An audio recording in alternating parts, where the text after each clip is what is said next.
That's right. You got me. You little bitch. That's right. Officially. Sorry. I didn't mean to do that like the first 30 seconds. But I gotta. You came in right over the top. You got new glasses, and now you're feeling all bold. I do like the glasses, though. He's sassy. I gotta tee you up. They are sassy. You sassy old broad. You. Look at those suckers. I got to tee you up for your big reveal.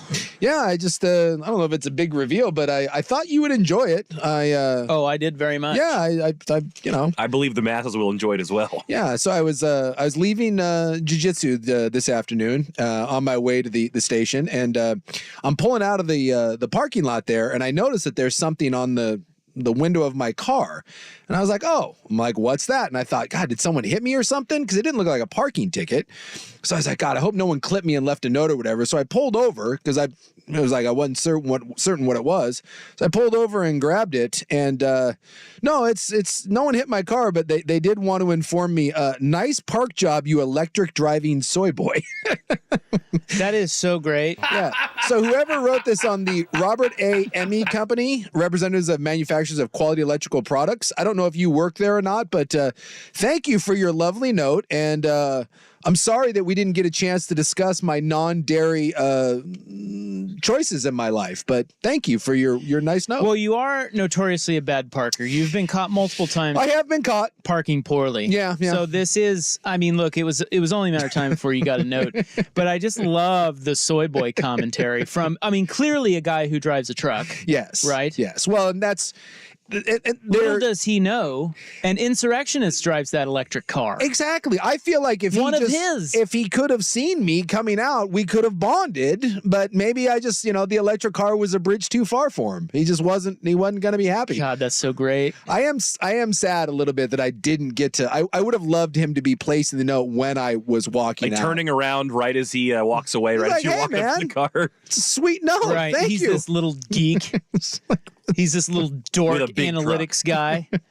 And he's like, "Oh, sorry, sir." It made my day. I got a little chuckle out of it. So I love that. Thank you. Whoever. I love that for you. Thank you, whoever wrote that. And quite frankly, I didn't even see the park job. You probably deserved it. Now, to be fair, I will admit, I'm not the world's greatest parker. I can be a little haphazard with my parking. Yeah. You should probably work on that. Yeah, I don't think I'm going to do that. But it annoys a lot of people. Here's the thing. Well, there's only 3 parking spots in front of my gym. It's in an industrial kind of complex. And you took 2 of them? No. There was one open spot. I mean, you're not a double parker. No, right? I'm not a double parker. I just can, I ride a line sometimes. And the problem is it's right by like a postal like sorting facility, right? So there's 3 parking spots in front of my gym, and then if you park on the far right one, it's right by a big bay door where people would come in with like a big like 18-wheeler to drop off mail. Like it's a mail sorting place. It's not a post office. It's a sorting facility. And so there are big trucks coming in and out, but you don't really think about it because there's no parking spot to the right of you. It's just a big open bay door, and it's a big area. And so I guess, I wasn't over the line. Maybe I was on the line, but clearly whoever was delivering that truck of mail did not like, 1, my choice of vehicles, and 2, he thought that I was a little too far over. But in my logic, I would rather be too far to the right where there was nothing there. Whereas if I go too far to the left, there was someone else in my gym who had a big like Toyota truck. And so I didn't want to park close to them, so I chose to maybe go more to the right. Over the line! Thus necessitating the electric driving soy boy. But I like that he's insulting my choice of vehicles. Well, he said nice. Maybe he liked your park job. Is that what it is? Yeah, maybe he's just applauding. Why are we assuming that he's being true. an ass? Yeah, maybe he thought, you know what? That is a great parking job. It's possible. Have you ever had your depth perception checked? Because like if you always park on the right, you know how you drove in Europe. Yes. Right? You know how it's kind of weird when you drive on the right? Yeah. Like the steering wheel is on the right side of the car. Mm-hmm. And so everything on the left looks, because we're so used to driving on the left side of the car. Yeah. everything on the left when you're driving on the right looks really close. Yeah, absolutely. So it's like a depth perception thing. Yeah. Like some people, it's just harder for them to get close to the curb, you know? They just can't feel that depth. Maybe you have one of those issues if you always park on the right. I think what happens is You don't care. Well, no, it's just I tend to park right because it's always just me in the car, and so I like to give myself a lot of room to get out of the car. You know, I always side with going more to the right. That way, the person to the left of me I just have more room to get out. I'm a little bit obsessed with trying to get into the middle of the spot. I see. I'm just a right parker. I'm not over the line, but I will say that I am a right side of the. I'm a right side of the line because you called me out the other day. Yeah. But to be fair, that was a terrible park. Was I over the line? No, I think you were. I was not. Larry David calls a pig parker. I even went out that day that you called me out, and I looked. I was not over the line. Now I'm right there. My tires are almost touching the line, but no, I was in my spot. I think you were. Well, the other thing about that park job was the front. It was almost angled. Yeah. You didn't pull all the way in. I cut the angle. The front right was, it was bad. Look, it was bad. I'm not going to say that I'm the world's most conscientious parker, but you know. Well, there's nothing worse than double park guy. I'm not double park guy. And double park guy, if you're listening, you're a piece of crap. Seriously. Yeah. You are. You're a piece of crap. It's a bridge too far. Like that says everything I need to know about you in one move. You don't need to say another word. Yeah. We will never be friends. Yeah. Because you're too selfish. It's a valid point. Point. That's it. And look, your world, buddy. 2 parking spots. Get out of here with that. And I can admit freely that I am not the world's most focused parker, but I am not a double parker. Well, we need you to be more focused. I also tend to park. I'm not a close parker in that I don't like door dings. I tend to park away from people. And that probably also lends itself to me being a little sloppy with my parking because I'm never the guy that looks for the closest parking spot. I always park away and I walk. I guess it matters what car you drive and like if you're a car person. The door ding thing or just random things, dents or whatever that show up on your car. Yeah. Do not bother me in the least, particularly because I live in the city. Well, my wife, flip side, I mean, she will notice every little thing and be outraged about every little thing. And it's like, I'm always like, well, she thinks I'm not supporting her, which I'm not. In that it's, look, this happens to cars. Like we live in a city, we park in tight parking places. We have rocks in our driveway. It's like, it's not a huge, to me, it's just not a huge deal. Well, I am a car leaser. And that matters. And that matters because when, if I get a door ding or I get a fender bender or rock chips or whatever, when I go to turn my car back in, I'm responsible for that. So I will say, because we own the Bronco, and I do take more liberties with my Bronco than I do with my leased Mustang. Because again, it sucks when you go to turn in a car and you have to write a check for door dings and rock chips and stuff like that. So, but if you don't like, this guy's right on the Vancouver Ford text line, if you don't like door dings, you're going to get hit from the car on your right. But again, if you park too far. But this is my point is I park away from people. Like when you said the other day, my park job, there was no one near me. Well, the problem is someone had to park next to you. No, they didn't. Yeah. No one parked next to me. They didn't? No. I was next to you. No, you were one over from me. Oh, was I? Yeah. Because well, I parked the second one over because you were too far into the 2 over to the left. My point is, but you're right. Nobody did parking between us. No, you're right. there was but if they had to, there probably would have been a note. That's true. And it probably would have said something about a soy boy. Okay, the other theory about this guy is that he doesn't even care about the park job. He just doesn't like EVs. He's one of those guys. But he probably works for this electric company. And isn't it interesting that you work for an electrical products manufacturer, but you don't like EVs? Well, maybe he doesn't. Maybe he got some free stationery. It's possible. But he, I hope he's listening. I do. And he would never, a guy like that is never going to be like, oh yeah, that was me. Yeah. Bitch, get over here. I'm going to fight you because you're like he would have never said any of that to your face. No. So I just really want him to be listening right now because there's a good chance he's one of our guys. It's possible. And he doesn't know that you drive a a light blue electric vehicle with pink sparklers on it. That is true. He doesn't know that. No, he does not. So it is a very bright blue. It's an electric Mustang, and it is a Big Sook. It's a very bright, flamboyant blue car. It's not on brand. No, it is not. It is not. So that is definitely that. And it's funny because the day before, as I was leaving, same gym, right? I was leaving, and I got the big from an 18-wheeler, and I was like, oh, and I looked over, and it was a truck driver there, and he was like, Sook. So I walked over to him. I was getting in my car, and I was like, oh, hey, man. He's like, I love the show. And I was like, thanks, man. I was like, it's nice meeting you. He goes, oh, we've met somewhere before. And I was like, oh, at a station event or whatever? And he goes, nah, Club 205. And I was like, all right, man. That's a strip club for those. Strip club. So we fist bumped. So the day before, to my man Chris, out there driving the big 18-wheeler out there in Clackamas. Love you, man. And thank you for not leaving a note on my car. What if that's Chris? What if it's Chris? Did he see what you were driving? Yeah, because after I said, he honked at me while I was getting in my car. I walked over, said hi, and then got back in my car. That might be from Chris, and he's probably just joking. I don't know. If you think about it. Wouldn't he? I would think that he would have signed that. Yeah, maybe. I think he would have put his name. Or he knew this was going to be a bit. It's possible. And we'd kill 2 segments on it. And he wanted to be the source of that. Well, so he didn't sign it. Chris, if you're out there, buddy, I appreciate that. Thanks for the note. Driving that big rig and leaving the note for me. And he definitely is a soy boy.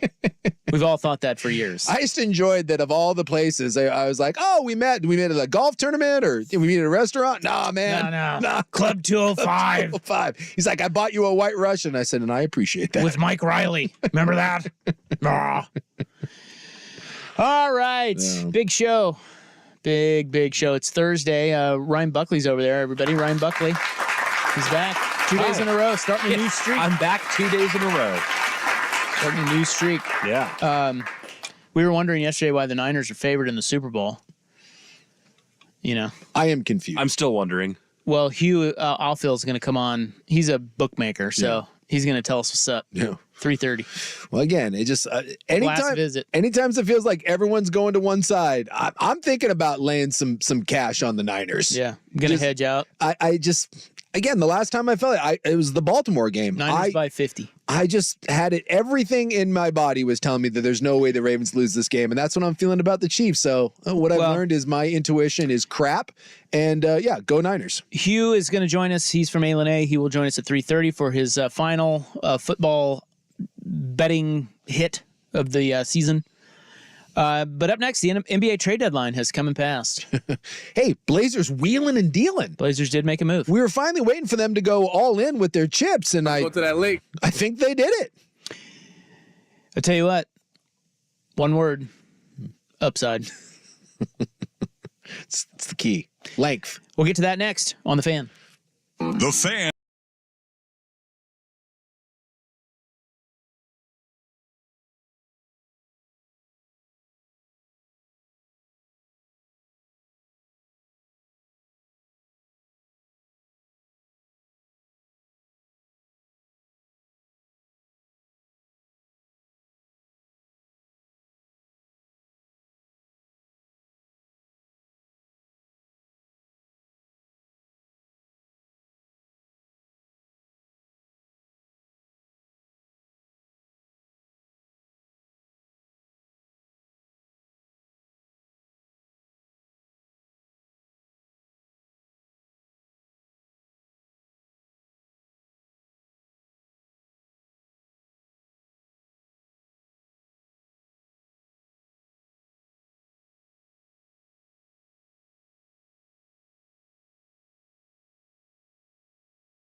WarrenAllen.com. On 1080 The Fan. All right, Hugh Offill from A will join us next for the final Hugh Betcha of the football season.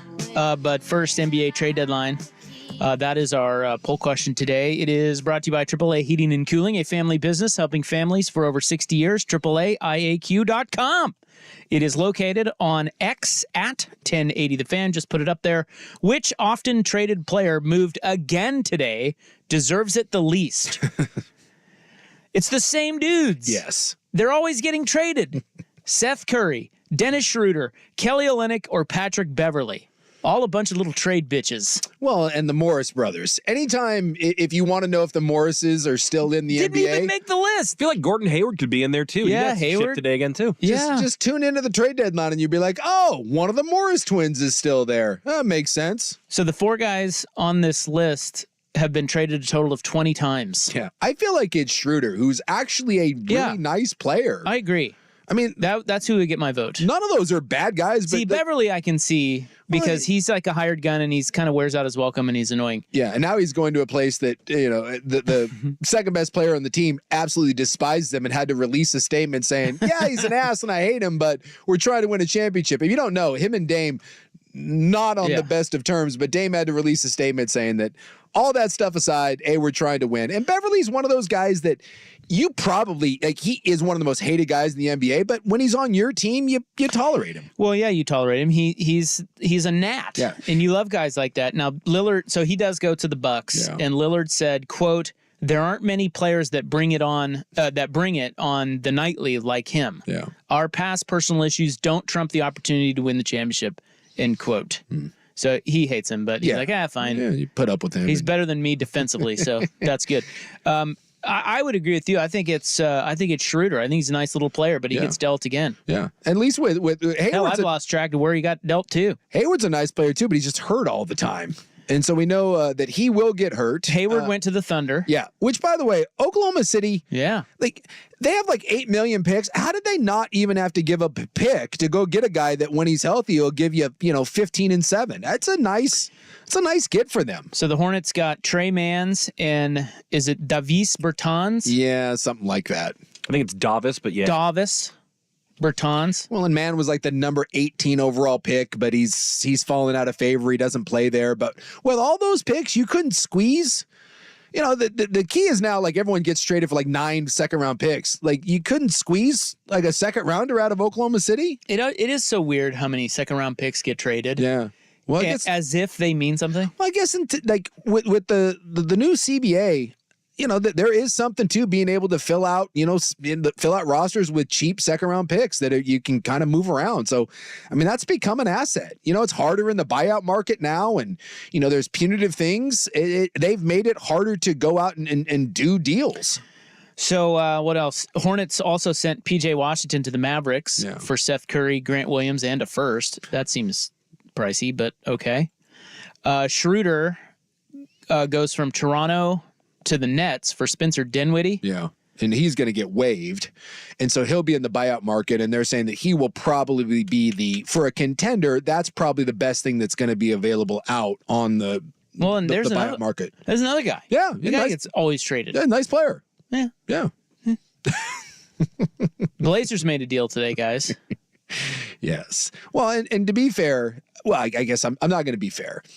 Fair to who? Well, the Blazer fan, obviously, there's two camps here that are waiting for them to go all in with the chips. And so I saw plenty of Blazer fans that were pissed off that nothing really happened. And then others that were like, what did you want them to do? But by all accounts, Brogdon had as much interest as anyone on the trade market. Multiple reports saying that there were, 8 to 10 teams that all had interest in Brogdon. But the problem was the Blazers had a very expensive price tag and no one wanted to meet it. So, here we go. With Sharp being out, you don't have to worry about minutes. And, I think the idea is that this draft, the Blazers already have 2 picks in it. They don't really want a third. And they feel like in the summertime that they'll be able to get another an asset or a better asset for it. And the other one too is Brogdon doesn't appear to not want to be here.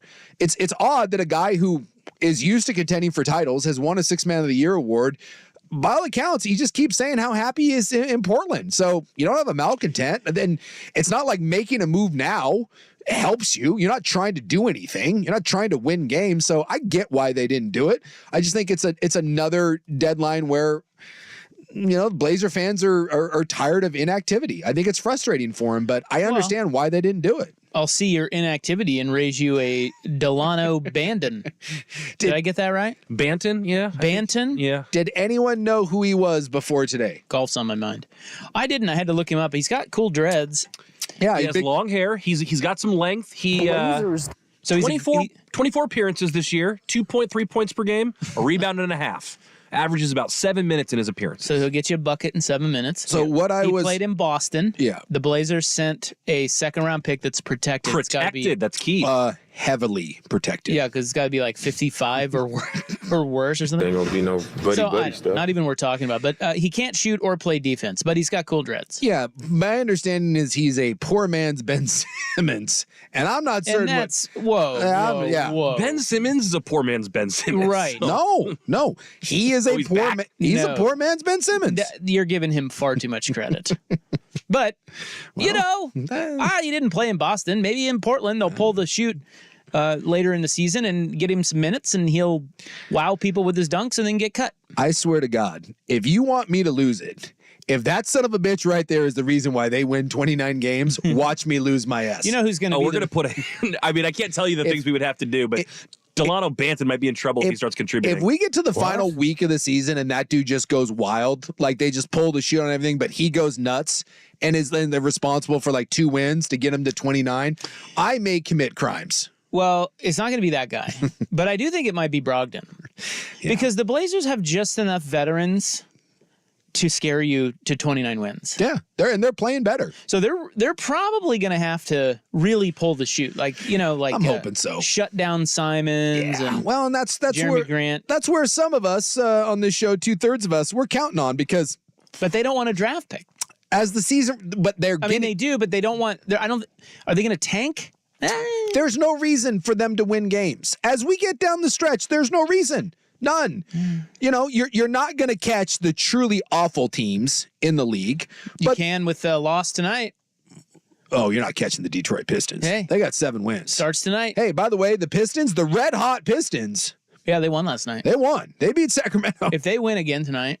Buck comes over to me today. We're sitting down there getting ready for the show, and he goes, boy, it sure would be nice if we could get one tonight. Oh, it'd be so juicy. And we knew right You mean a loss? Yeah. Oh, yeah. I think we were. If we could walk in a loss to Detroit, that would be when he says it'd be nice if we can get one, we didn't need anything else. We both locked eyes and we knew what we were talking about there. You guys are sweating this, and I love it. I saw Twitter was having some fun because the Sacramento Kings tried to troll the Pistons by just replaying the off the face mask interception that helped down Detroit in the playoffs, and they just did that for the entire starting 5 announcement, and then they got their butts kicked at home by the Pistons. Yeah, they kind of kicked their ass, right? That's right. I mean, not that I watched it, but the red hot. Yeah. Detroit. Look out tonight. And Ivy had 37. And Scoot's questionable, and Ayton. Yeah.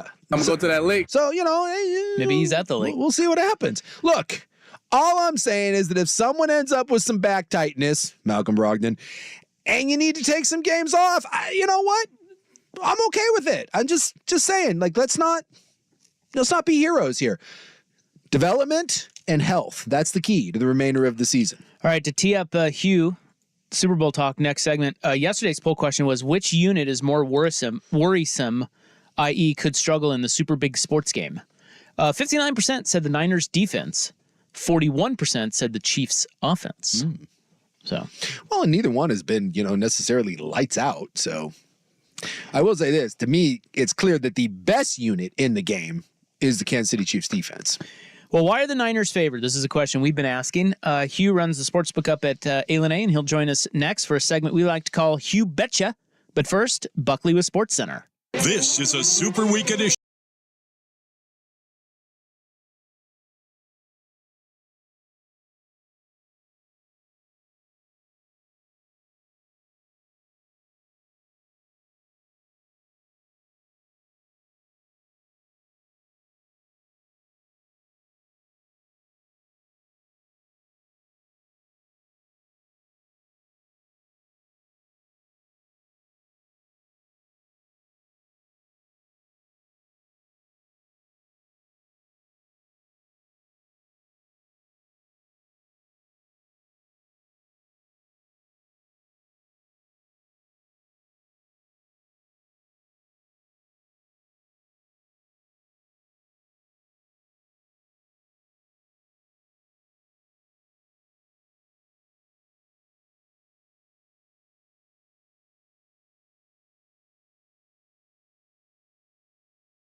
I like to avoid watching much talk about the Super Bowl. Yeah.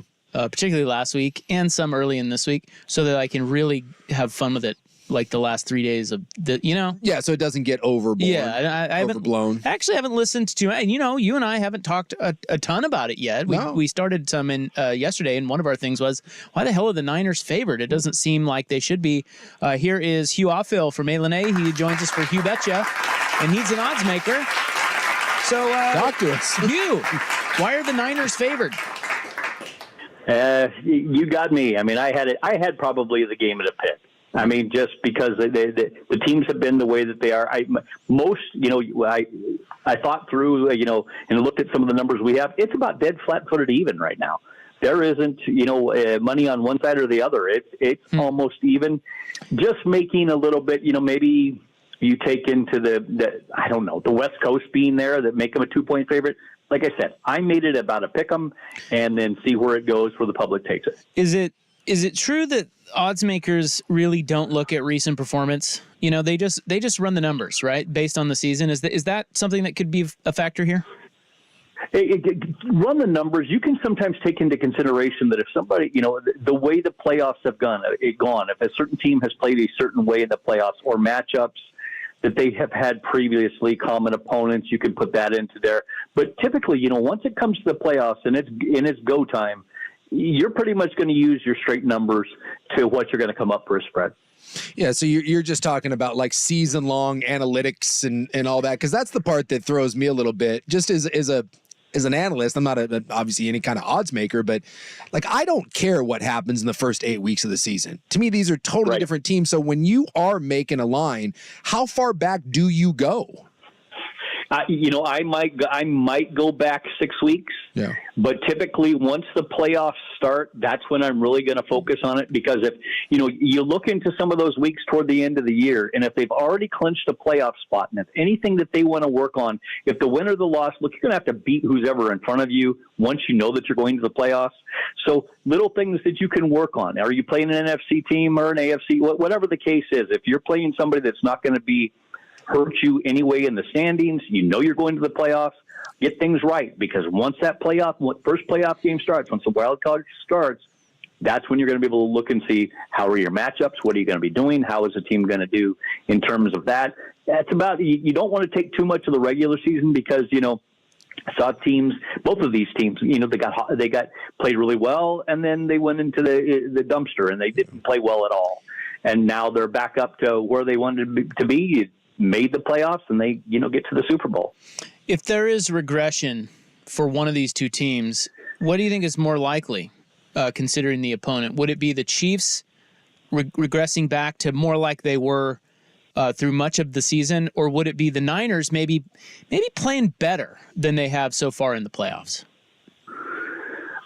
Defensively, I think the 49ers have not played better. The Chiefs have played better defensively than I think they actually get credit for, and that's not being a homer. That's just being, just looking at the eye test and some of the number tests. Like I said, in the first two games, the way that Green Bay and the way Detroit ran the ball on San Francisco, that to me would be a concern, because if Pacheco goes out there and runs and his hair's on fire, he runs just angry all the time, and there's a lot of that would be a worry if I was San Francisco, because they've given up such an amount of rushing yards. And if you start leaning toward, I'm going to defend the run, Mahomes will kill you. So you think it's more likely that if one is going to one is going to change how they've been playing, it's more likely to be the Chiefs. Maybe. Yeah, I think the Chiefs' offense probably has played much better than they had previously. The dropped balls and all that, they probably progressed more, and the 49ers defense maybe has come back to earth a little bit. How does the Super Bowl, like when you look at a take, whether it's Vegas or just the sports books around, does Vegas do better or worse than other games when it comes to the Super Bowl? Being as it's only one game, it depends. If the public is so heavy on one side, you're going to have the decision, one way or the other. But you won't. There's not as many things to tie up into one game as there would be when the playoffs start, wild card weekend, and you have all these games that you can tie up, and people love to parlay, so you'll be able to put all those things together. Yeah. There would be more of a risk of what you're going to do there, and how, if they're betting a future bet, if they're tying something in like that, to where the odds are higher. It would be this one. There are some things you can do same game parlay, but you're not going to be playing the lottery ticket into the Super Bowl. That's one thing that happens. People come up and they want to bet a side, and they want to bet their $11 to win 10, and they feel like that. Oh, I'm gonna bet my $11. I'm gonna bet my $10, and I'm gonna win 250. Doesn't necessarily want that work that way. Well, you are not old. I'm not saying that, Hugh, but you've seen your share of Super Bowls. You've been in Vegas for years. Do you remember another Super Bowl matchup that was like this in terms of you said it's pretty equal on both sides, and then the second part of that question is, what is the Super Bowl that was the most lopsided in terms of public opinion that you can remember? If I can remember, about 2002 when the Rams played the Patriots, it was all Rams all the time. The greatest show on turf. That was probably the most lopsided I can remember. And the Patriots won outright. I remember it. It was 14-point spread. Yep. And the Patriots won outright.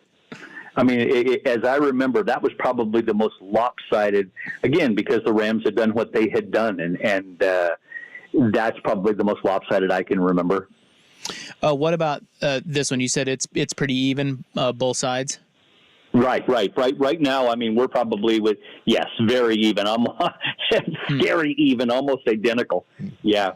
And then is there with props, obviously, you have all the side stuff, but how much action comes in props versus just, your standard over under and the winner?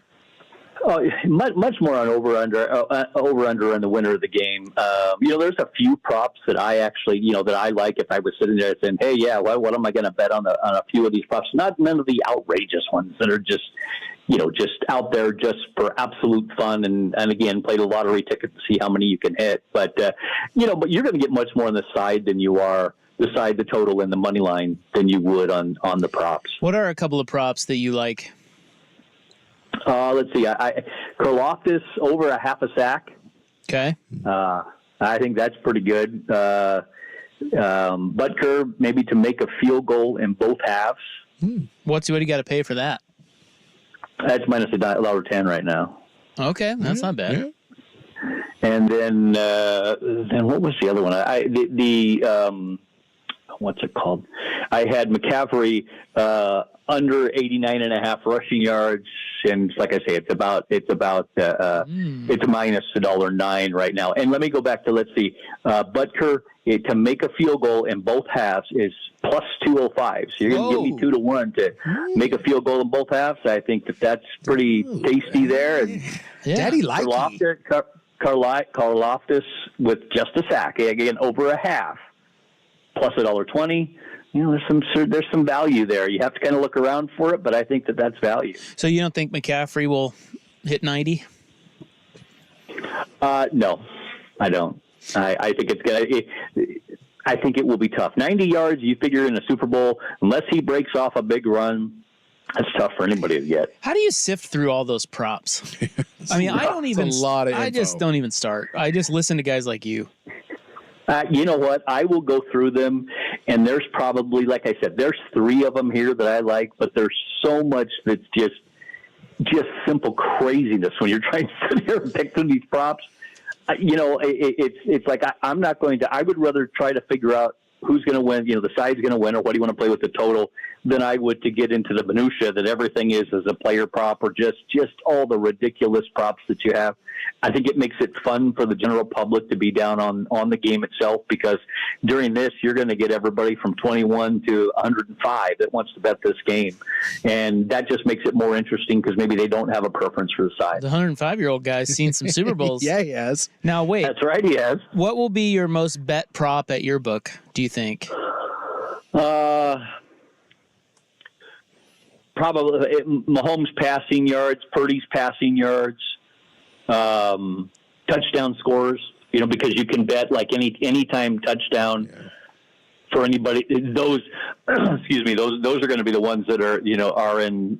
People will play a lot. McCaffrey to score anytime touchdown. Samuel to score anytime touchdown. Pacheco to score anytime touchdowns. Just things like that. Now, Kelsey. Okay. Oh, yeah, Kelsey. Of course, there'll be a million Kelsey bets. The MVP stuff. And now, if I come in and I say I want to bet on the coin toss, how much will you let me? Hugh, I got 20,000 burning a hole in my pocket. I want to bet it on the coin toss. Would you let me do that? 20,000 on the coin toss? Correct. I don't know that I'll take that much. I probably would, but yeah, I mean, I would. Yeah. So one of the things that's different, with the coin toss, you can come to coin toss winner. Who do you think's going to win the coin toss? So it doesn't have to be heads or tails. It's just who do you think's going to win it? Player to correctly call opening kickoff coin toss. There are just. What if Hugh? I want 20 grand on heads. Okay. You're taking it. Oh, he's like, all right. Really? Yeah. Well, I mean, why not? In all honesty, right? It is gambling. It is. Yeah, it's gambling. And why is that any different than trying to pick a winner? Right? For a lot of people, it's probably better to do that. It's minus $1.03 each way. So you're going to have to lay. The 20,000 that you lay is roughly going to. It'll win you almost even money, just a little less. And hey, it's heads or tails. It's going to be a quick way to see how I can burn through 20K and have a decision right away, or collect 20K before it even kicks off. There you go. That's what I'm talking about. All right. That's right. Then you go live and you bet. Yeah, bet it all else. Look, I do have a buddy of mine and this is his go-to. He whatever he's gonna gamble, right? Let's see if he's in Vegas or you're walking through A&A, and he'll do this. Right. If he says, look, I'm gonna gamble $1,000 tonight, he'll go play one hand or put it down on one spin of roulette. And his thing is, the more I play, better odds. So he'll just walk through and he'll be like, you know what? I'm putting this on black, and he'll put a big hunk down, and it's like one spin, and it's not as fun to you don't get to spend hours doing it, but there's something to be said for a flip of the coin or one hand roll of the die and see what happens. Oh, sure. You pick the coin toss, you win your 20K. Now I got mess around money. Now I can sit here and bet this game however I want to. I know that you can put $15,000 in your pocket. You got $5,000 to just do whatever the heck you want to. That would be called a quick way to just mess around with money. That's just fun money. Maybe I'll do it. Let's go. Take out that kid's college fund and let's make it happen. But that's why I like sports betting is, if I'm going to bet $1,000 or whatever, that's 2 hours, 3 hours. Yeah. I can lose $1,000 on the blackjack table in seconds. So at least in sports, stretch it out. Yeah. And have a couple free drinks while you're at it or something. Yeah. Absolutely. What side are you on, Hugh? What would you do? And I know you're a Chiefs fan, so take the Chiefs out. I will go back to what I said weeks ago and what I have said all the time. If you're going to give me Patrick Mahomes and the boys plus 2 points, got to take it. I'm going to take it. And that again, take the fandom out of it. I'm just saying, if you give you give that team 2 points, I have to take it. It's not often that you find a team in sports where you can say something like that, right? Like it's like a blind bet. You would do it every time they're catching points, and when you lose, if you lose, you don't even mind because you're like, you know what? That was I just placed a good bet because I got a guy like Patrick Mahomes and Andy Reid plus money. It's all you could do, right? Try to be on the right side. So I just feel like, it's pretty rare you get a team like this, and that's why it's weird that they're underdogs. Yeah. But I guess a lot of people and they do. And, the thing is, what is it that since Mahomes and Reid have been doing this and he's been a starter, they're 14-3 in the playoffs. 14-3, and you're going to tell me again you're going to get 2 points. Right. I can be absolutely wrong, but that's just take the fandom out of it. Yeah. If it was the other way, and you said, well, you could get San Francisco put, I think the game's going to be close. I think I made it pretty much a pick 'em, and I just can't say not. I can't see not taking +2 with Mahomes and the boys. Yeah, should be a good one. Great matchup. Hugh, thank you so much for coming on our show this season. We really appreciate it and appreciate your time. You're the man. Yeah, absolutely. I love doing it, and hope to do it again next year. You got it. See you, Hugh. See ya. All right, that's Hugh Offhill. Hugh betcha. Great place to go, too, if you don't have a place to watch the game. I'm sure they have quite a shindig going on up there. A&A will be up there for March Madness as well. Yep. All right, more Super Bowl coming up. What makes Kyle Shanahan so good? It is 3:49 on The Fan. The home of dirt and spray.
Well, I mean, it's a brief thing, but there was another good Wall Street Journal article. I tell you, if you're a sports fan, you may not care for all the, political coverage or whatever, but the sports section of the Wall Street Journal is fantastic. Yeah, they do a great job. It's really good. Yeah. Like there's always different angles and interesting stories.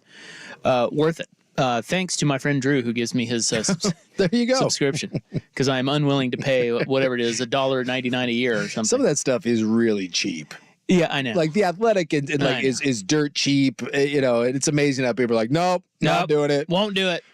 But anyway, they had an article on why Kyle Shanahan is so good, which we'll get to in our next segment. Oh, look at that! Look at that tease. But we ran long with you, but Buck was mentioning to us that Taylor Lewan, the old offensive lineman, your brethren, yes, is up $700K. So if you didn't on the blackjack if you didn't see this the other night, and I don't know if this is the game or if it's just this was part of it, but he was playing at a table with Taylor Lewan and Will Compton, the Bussin' with the Boys guys, Barstool podcast, Jason Kelsey, Bert Kreischer, and Tom Segura. Who's the richest guy at that table? Bert, probably. Kreischer. Kreischer's got some. He's got some coin. I'm guessing. Bert. Did you see what everyone was betting? No, Could you tell? Yeah, I mean, there were some serious chips. Jason Kelsey had a hand that looked like he needed to win. He needed to win. Like, it was his reaction was it was tens of thousands of dollars. I mean, it was they were playing and I love that. They all looked like they were. Well, yeah. There were some libations going on, and Bert was like in a 3-piece suit.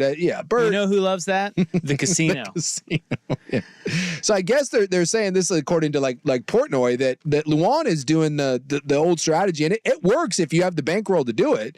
But when you're playing the amount of money they're playing, it's a ballsy proposition. It's that whatever your standard bet is. Let's say you're going to play $1,000 a hand in at blackjack. If you lose, you just have to double your bet. So you lose, and then the next one's 2. You lose that, you have to bet 4. You lose that, you have to bet 8. And all you do is win 1, and you're back to even.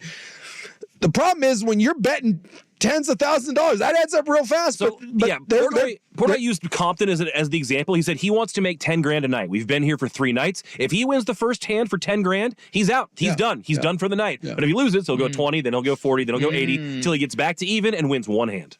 And then supposedly they're walking away. But I guess what did he start with though? Like how much do you have to have in your pocket? I don't know. Because eventually, I mean, there are runs where it's 4 or 5 in a row. Well, you're out of money. Well, you think about it. If you're betting $10,000, you start doing some math. 10 to 20, 20 to 40. 20, 40, 80, 160. By the way, Jason Kelsey, the best net worth of that table, $30 million. Oh, really? What's Kreischer got? It says Kreischer $14 million. Really? Yeah, I mean, and maybe that's not updated with what he's done in the last year or so. If you lose 4 hands in a row, which is entirely possible. Oh, it's easy. You are now having to bet $160,000. Yep. And in the event you lose that hand. Now you're doubling. So that's, now you're laying 320. Yep. Yeah. And if you lose that hand, and so Lawan's going in there like, I'm worth $18 million. Like, I can afford this, so just let me do it, dude. I think that's a bad way to play. Of course it is. Whatever. You have a bunch of drinks. You're with Bert Kreischer. The Lord knows what I would do. I told Suk I've tried this with roulette. When you walk in and you see a bunch of reds on the board, and you're like, I'm going to bet black, $20. If it doesn't hit, I'll do it again until it does. Yeah, that cleaned me out pretty quick one time. Well, I bet it's getting good and juicy in Vegas right now. Oh, yeah. Because it's Thursday. Most people are probably, from what I understand, really ramped up today with all the guys coming in for the interviews. Yeah. And I think tonight and then tomorrow night, it's going to get nuts. I was listening to NFL radio coming in, and literally, I mean, it's just one after the other of Hall of Famers, and it's insane. There's no all the private parking plane spaces at the airport are all booked up. You can't fly a private plane in right now. Really? Yeah, you're gonna have to go find somewhere else and fly it in. They're all taken up. People are saying that could be a problem for T Swift coming in from Tokyo. T-Swizzle. That she's gonna have to go to airfield further away. Something tells me that T Swizzle will they make find a spot for her. That's right. Kick. Let's find who has a private plane that's borderline. Probably Bert Kreischer. They're like, hey, Bert, get your ass out of here. Well, I saw like Mama Kelsey It bothered me when Mama McCaffrey did I'm just going to be sitting in the sands because we can't afford a suite, and then McCaffrey's girlfriend ponied up and bought one for like $2.5 million. She went as far as to say Moneybags Christian doesn't have it, nor does Moneybags Olivia. Don't tell your mom to pound sand. Oh my God! Oh, you have to watch the Super Bowl from the stands like a peasant. By the way, get in price $8,000 right now. Oh, that's lower than I would have thought. That's lower? Yeah. The get-in price? $8,000 for a single ticket. Yeah, dude, it's in Vegas. And I was looking at some, like weeks ago we talked about this. I was looking at some of the numbers and I think get-in was like 15. So it's going down. I guess Wait till game time, you can get in for $5,000. Darren Ravel was like $8,000 and he said it's not going down. That was his tweet today. But yeah, Bruce Phalange, a.k.a. Kelsey's mom, look it up. It's frightening. She was like, no, I'm not going to be watching it from the suite. Because, again, she brought up the cost. Your son's dating the most famous woman in the world. They don't give her, like... And you have two sons who were like... She doesn't sit in the Chiefs suite? Apparently she was making statements about how, again, much like McCaffrey's mom, she's probably trolling like McCaffrey's mom to try to get one of her cheap ass sons or the super rich girlfriend to buy a suite. And come on, Bruce. I always thought they didn't pay. You know, at the Super Bowl you pay. At the Super They're Bowl. not giving those away. But the Chiefs I think have there's only like 32 of them, and you've got all the corporate sponsors. So They're not- yeah, but don't the Chiefs have a suite?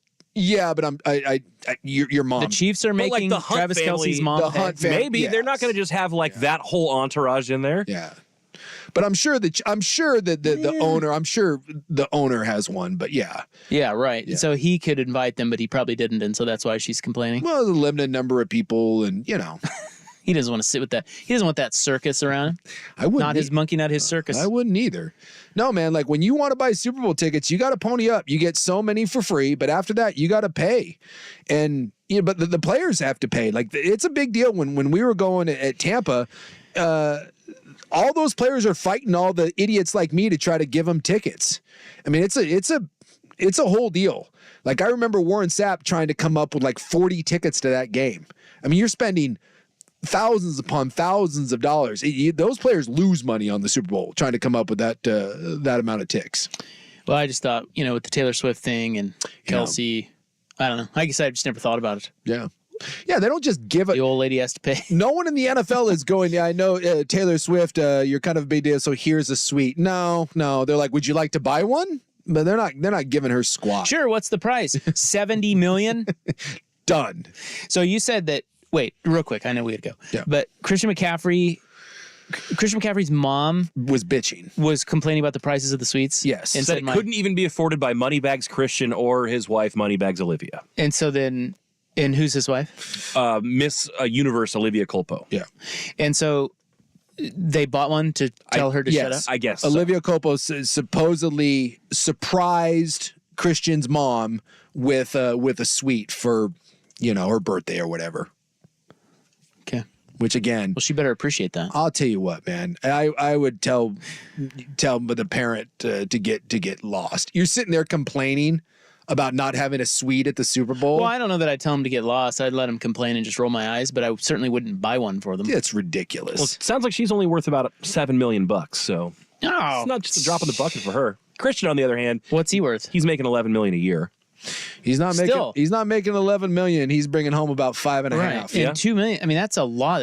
Exactly. Did you say $2 million? It's $2.5 million for a suite. So who gets all this money? Just the NFL? Or the stadium or the Raiders? I don't know how it all gets divvied up. I think it may just go into the one pot, and the It's a Raiders percentage. It's a percentage, but yeah, I But mean, the teams get. teams. I'm sure the revenue sharing and all that, but you think 32 suites, $2.5 million, and by the way, that's just for. I'm guessing some of those are more expensive. Do our Seahawks get any money from the Super Bowl? You probably get it. I can look that up, but I'm guessing that goes into a pot. The Raiders can't get all of the money. All right, we got to run. Up next, what makes Kyle Shanahan so good? 403 on the Fan.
yes, all the Super Bowl revenue does go into the pot.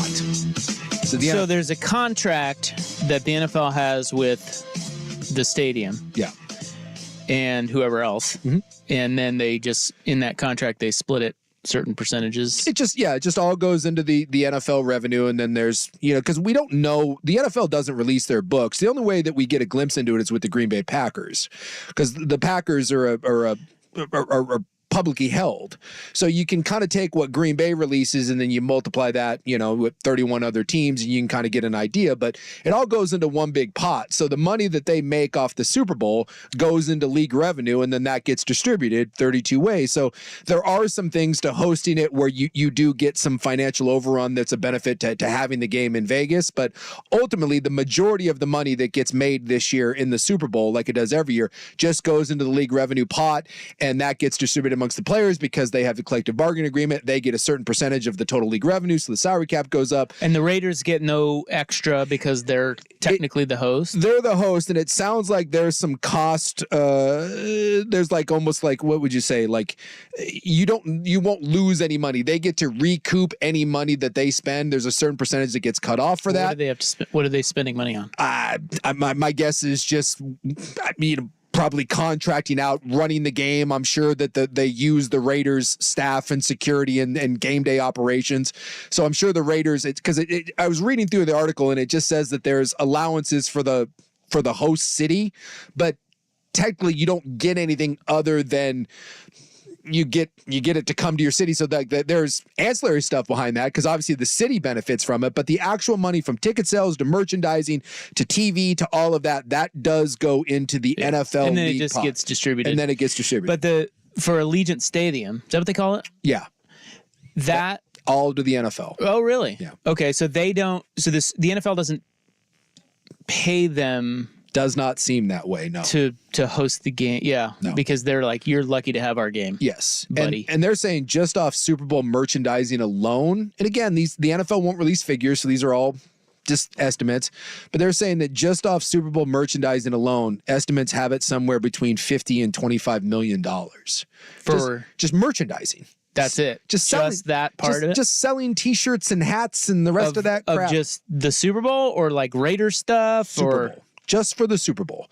And I'm sure cool Vegas t-shirts. And I'm sure when you're at the Raiders stadium, I'm sure there's an uptick in people buying Raiders stuff. And I'm sure the Raiders find a way to squeeze their little side hustle out of there. But yeah, it's just, there's no way to truly know how much the Super Bowl generates because, again, don't release figures and so much of it is TV deals and all that. But some of the estimates on this is the Super Bowl alone is worth around $2 billion. $2 billion. Yeah, just for one football game. For one football game. And to think that somebody, you start to think about all the little ways they're making money, how easy it would be to just skim.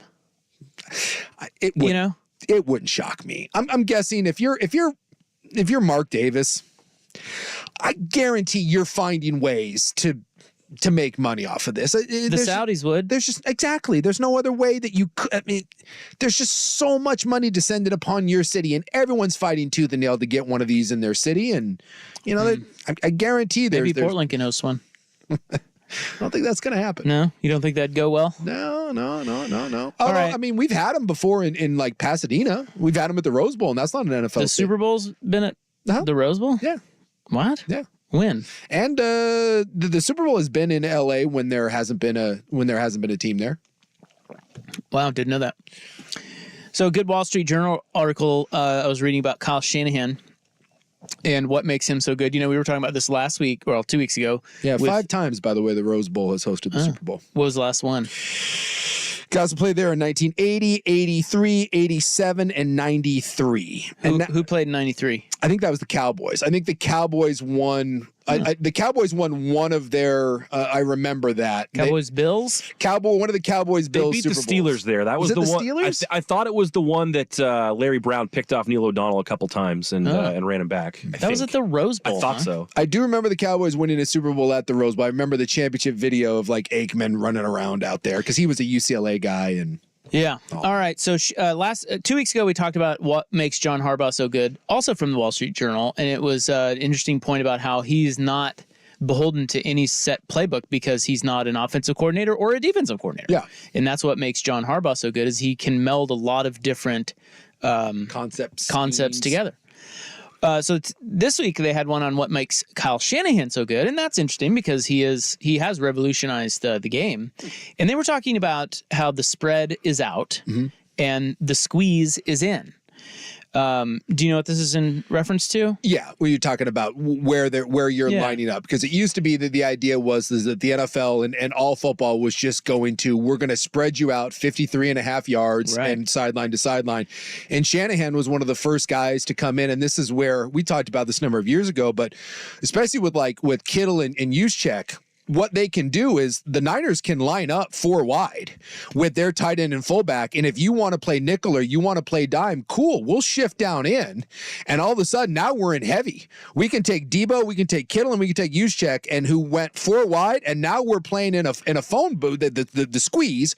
We're going to play in a confined space. You got a bunch of secondary guys out there, and we're going to ram it right down your throat. Or we just, we can break off in a million different directions. However you want. There's grass everywhere. Good luck covering it. Yep.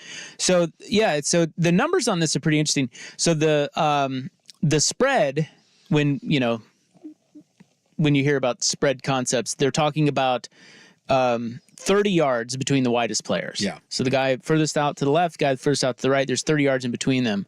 The squeeze is 23 yards or less between the 2 widest players. Yeah. So the distance in yards between the widest guys in information, the Niners are the tightest in the NFL. That's no shock. But they run a lot of those bunch formations. Listen to who is number 2, 3, 4, and 5. Number 2, the Los Angeles Rams, Sean McVay. Number 3, the Miami Dolphins, Mike McDaniel. Number 4, the Houston Texans, Bobby Slowick. And by the way, they surprised everyone with their offense this year. Yep. And then number 5 is Green Bay, and that's Matt LaFleur. All are Shanahan guys. So what they said was they keep it in between 23 yards on basically 64% of their plays. And so if you notice, all 6 teams, the teams that I mentioned there, who's the other one? And there's another team. Baltimore wasn't one of them. Anyway, there's a 6th team that I failed to mention, but in condensed formation rate, they all made the divisional round of the playoffs. Every one of them. And it keeps defenses more honest, like you said, because utilizes every inch of the field. Or they can just run it right down your throat. And what I love about when you watch any of these offenses, and again, this is something that you'll hear smart people talk about a lot, play action is the quarterback's best friend. If you and no one runs better play action than Shanahan. You just when you watch they love to attack the edges. They love to attack the outside zone run, and it looks exactly like their play action game, and they have no problem doing that on 1st, 2nd, or 3rd down. And when you run play action, especially with young quarterbacks, that's why it drives me a little bit batty when we talk about system quarterbacks. Well, sure, the system is supposed to help a quarterback, and when you keep a defense honest and they're not certain with your run looks, this is why a lot of people think that the shotgun needs to go away. Like if you've got Pat Mahomes, you have Josh Allen, and you want to line up in shotgun 90% of the time, fine, because that guy's they're just different. But if you're trying to help a young quarterback, a CJ Stroud, a Jordan Love, a Brock Purdy, what do all those offenses have in common? They play under center 60+% of the time, and they run play action or run the ball on 1st or 2nd down just about every time. It is your quarterback's absolute best friend, and you put your quarterback in position to be successful. And when Shanahan runs all these little bunch formations, like you said, when they get in tight there, you don't know what is run off of that. Like you listen to players that have played in Shanahan systems, and they'll tell you they do almost a 60% install every single week. 60% of their playbook is going in every single week. You never know. And they can line up in bunch formations, and out of that, you can run so many different looks out of the same formation because of the way they've lined up, and that's what makes it hard for defenses to guess. I can't even imagine. And also, too, that Shanahan doesn't just do the old adage, obviously, in football with offenses and this is why you see a lot of shifts and motions, is you're trying to attack a certain area of the defense, right? Shanahan will attack a certain player. If you bring in a nickel that he doesn't like, guess what? You are going to get picked on all game long until you make that adjustment. So he is a master at not just attacking space, but attacking individual players, and he can do that all out of the same looks. And it really is hard. And this goes for all of his coaching tree. This really is right now. This is kind of the revolution of football when you look at these offenses that are coming from this same coaching tree. And it's going to be such a fun matchup because Spagnuolo on the other side does a phenomenal job of disguising looks and bringing pressure from all different angles. But it's really hard when you're not certain what the offense is doing. This is a true chess match between a man that loves to isolate defenses and individual players and someone that loves to disguise what they're doing and bring pressure from all over. I think this is by far the most intriguing matchup is Shanahan's shifts and motions versus Spag's ability to bring pressure in non-traditional looks. All right, I've got one follow-up to this coming up next. And what does the number 57 mean to you? Steak sauce? That's the first thing that popped into my head. Last year's Super Bowl? Okay. When you said 57, the first thing was Heinz 57. This is number 58? That's correct. Wow, you guys had answers. No, you're both wrong. I know where you're going with this, though. Yeah, that's next on The Fan. What's your opinion?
60% of his stuff each week, it's new, so you don't know what the hell they're doing. And he's had 2 weeks to prepare for this game. Yeah. And he lost to them once, whatever it was, 3-4 years ago. Mm-hmm. And Steve Spagnuolo is, what are they like? They're averaging his defense gives up 7 points a game in the second half. They've been great. Would you put it past Shanahan to keep stuff for the second half? Wouldn't shock me. Obviously he loves his scripts, but yeah, it wouldn't shock me one bit if you had a little something up your sleeve. Now, of course, as the game goes on, if you need something, you may have to pull it out early. But yeah, my guess is that there's probably a little something held back, and adjustments will be a big deal in this game. I mean, Kansas City has been an unbelievable second half team defensively, and the Niners have really had to change things up in the second half against Detroit, open things up, and obviously that last drive against Green Bay. So, and the other thing about the Super Bowl too is because the longer halftime, you can make more adjustments. It's a double halftime, so you do have some more time to maybe kind of dink and dunk and decide what you want to do in the second half. We're all out there watching Usher. Yeah. Meanwhile, Kyle Shanahan's on the whiteboard. I love this. I love this matchup. I it's a great game. I think Spagnuolo is he's just the underappreciated part of this. Because, since he's got there in Kansas City, I mean, you look at their Super Bowl wins, if you look at how good they've been, I mean, last year, their defense was very young, and it still carried them to that. And then they're not here without an elite defense. I mean, I know it's Mahomes and I know it's Kelsey, but dude, their defense is so much better than their offense right now. And we just don't talk about him. And, this is also a guy, by the way, that schemed up 2 Super Bowl wins against the greatest quarterback of all time in Tom Brady. And trust me, those Giants teams had no business beating the New England Patriots. None. And they didn't beat them. I mean, Eli Manning made plays, but those were both low-scoring games. Spags put the kibosh, including that Randy Moss team, which was on the verge of being the greatest team in NFL history. And so that's just the ace up the sleeve to me in this game, because Andy Reid is a brilliant guy. Shanahan's a brilliant guy. You got 2 really good quarterbacks, obviously 1 elite, weapons all over the field. There's players here that just on both sides of the ball that can make phenomenal plays. But that to me may be the X factor in this is Spags on the other side of the ball, who in these big games has been lights out. All right, we'll get back to the Super Bowl later, and we have our picks tomorrow. Yeah. The final Rop in the Bank. And we got one get back game, boys. Yeah. Go all in. 70 units. We should allow any amount you want. Double or nothing. Not even that. Triple. I don't know. But I'm going to bet on both teams. Just hedge the bet a little bit. I want Niners -2 and Chiefs +2. I like both sides. I don't have a great feel for this. I mean, every fiber in my body says Kansas City, but that usually means that it's a sucker bet and take San Francisco. I'll tell you who I'm pulling for. I would like to see San Francisco win it. In my heart, I'm rooting for San Francisco. Brock Purdy, Lee Harvey Oswald. I want to see Lee Harvey because I'm tired of no one giving him credit. It drives me crazy. I'm a little over Kansas City. I got nothing against Pat Mahomes. I got nothing against the Chiefs. I love Andy Reid, but it's a bit much at this point. They're gonna make Tay cry. I can handle that. You want to see that? And I'll tell you what, the least annoying part of the Kansas City Chiefs to me is Taylor Swift. I am not bothered by Taylor Swift in the least bit. But Kansas City, anytime you get a team, Golden State had this, anytime you get a team that's that good for that long, it gets annoying. And the saturation bothers people. Yeah. You see it over and over again. Oh yeah. And I'd like to see some new blood. I'd like to see Shanahan get over the hump, and Brock Purdy winning one would be cool. I would like that. All right. Did you see we had a 57 out there today? Oh yes. Now, not at the Waste Management. No, it was on the Corn Ferry, right? Corn Ferry Tour. They're in Bogota. Really? Find that on a map. Well, that's Colombia. Very good. Yeah. Yeah. I didn't know the Corn Ferry Tour went to Colombia. I got to be honest, did not know they were international either. Well, double check my facts there then. I believe you. I'm pretty sure it was in Bogota. That's awesome. And the guy's name is Bogota, South Carolina, or yeah, maybe there's another Bogota. I don't know. The guy's name is Cristobal del Soler. Okay. All right. And this dude posted 14 of his 18 holes he made 3 or better. I saw. God. And by the way, he didn't. Was it like 2 or 3 holes left? All he needed was to par out. And he had 20. He shot 27 on the front. 27. The record for in any professional golf round, well, any PGA Tour sanctioned golf round, the record is 58. Yeah. Set by Jim Furyk in 2016. Not anymore. This dude shot 57. He had no 5s and 14 3s or better. Jeez Louise. I can't do that. I can't do that on a putt-putt course, let alone. And by the way, that is in Bogota. Yeah, they're playing in Colombia, yes. Yeah, all right. I don't know why, but they are. I don't know. Well, because Colombia's good times, man. Get some coke. Maybe he was all coked up. I would hope so. Coked out. When in Colombia, man. But watch out for those hippos. Oh yeah, they got the Escobar hippos. 50. What would you do? Dude, that's sick. What would you do if you shot like? Well, I'd choke. I'm just saying. You're out at Langdon Farms. Yeah. And you shoot. Do you quit? Do you just 57? You shoot a 57. Do you just walk away? You just tip the cap and be like, I'm out. I hope for a heart attack. Just strike me dead. I think I go right to the clubhouse or right to the bar, and I text my entire phone and I say, "You come down and buy me a drink." You know what? What's you asking that question made me think is how unsatisfying that would be. Not shooting the 57. It's just that if you're an amateur and you're at Langdon or wherever and you walk off the course shooting a 57. Not satisfying, you said? Well, no, it's satisfying to you, but there's no, like, you don't get any money. You don't, like, you walk off the course and you're like, dude, that was amazing. I am amazing. I'm just the effing best. That's it. But that's it. You like go, nothing comes of it. You go home and your wife's like, cool, take out the trash, jackass. Exactly. Yeah. No, your life isn't changing. Your playing partners are like, wow, that was amazing. And I'm going to tell all my buddies. And they leave and go home. Yeah. And now you're like, well, I want to tell the world that I just shot a 57, but no one cares. No, and no one does. People would care if you shot a 57. I don't think they would. They wouldn't believe me. No. Golf people would care? Not really. They wouldn't believe me. Oh, man. And if one of my buddies told me... I'd be excited for you, Isaac. I want to let you know that. Thank you. And I'd be excited for you.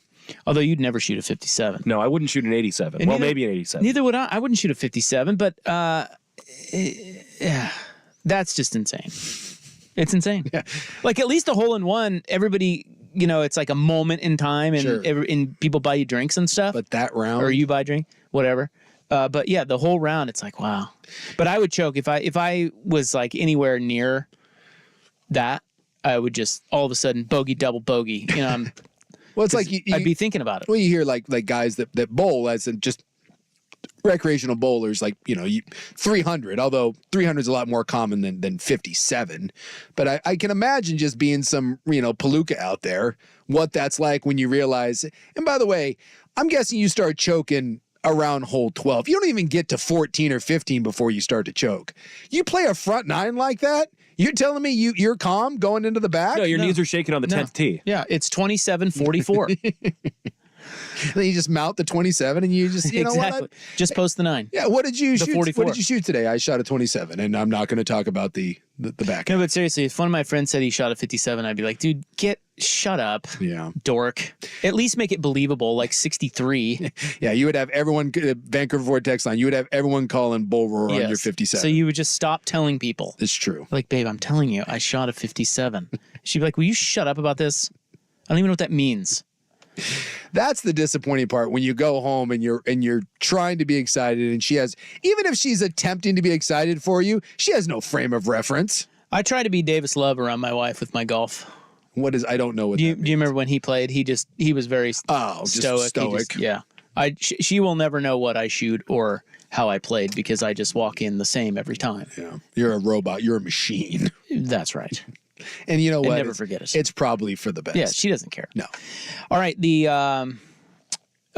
already in the news, aren't we? We are. ITN. Sure are. We had some awkward Jeopardy news, guys. Oh, we did. I don't know if you guys have seen the video coming out of Jeopardy.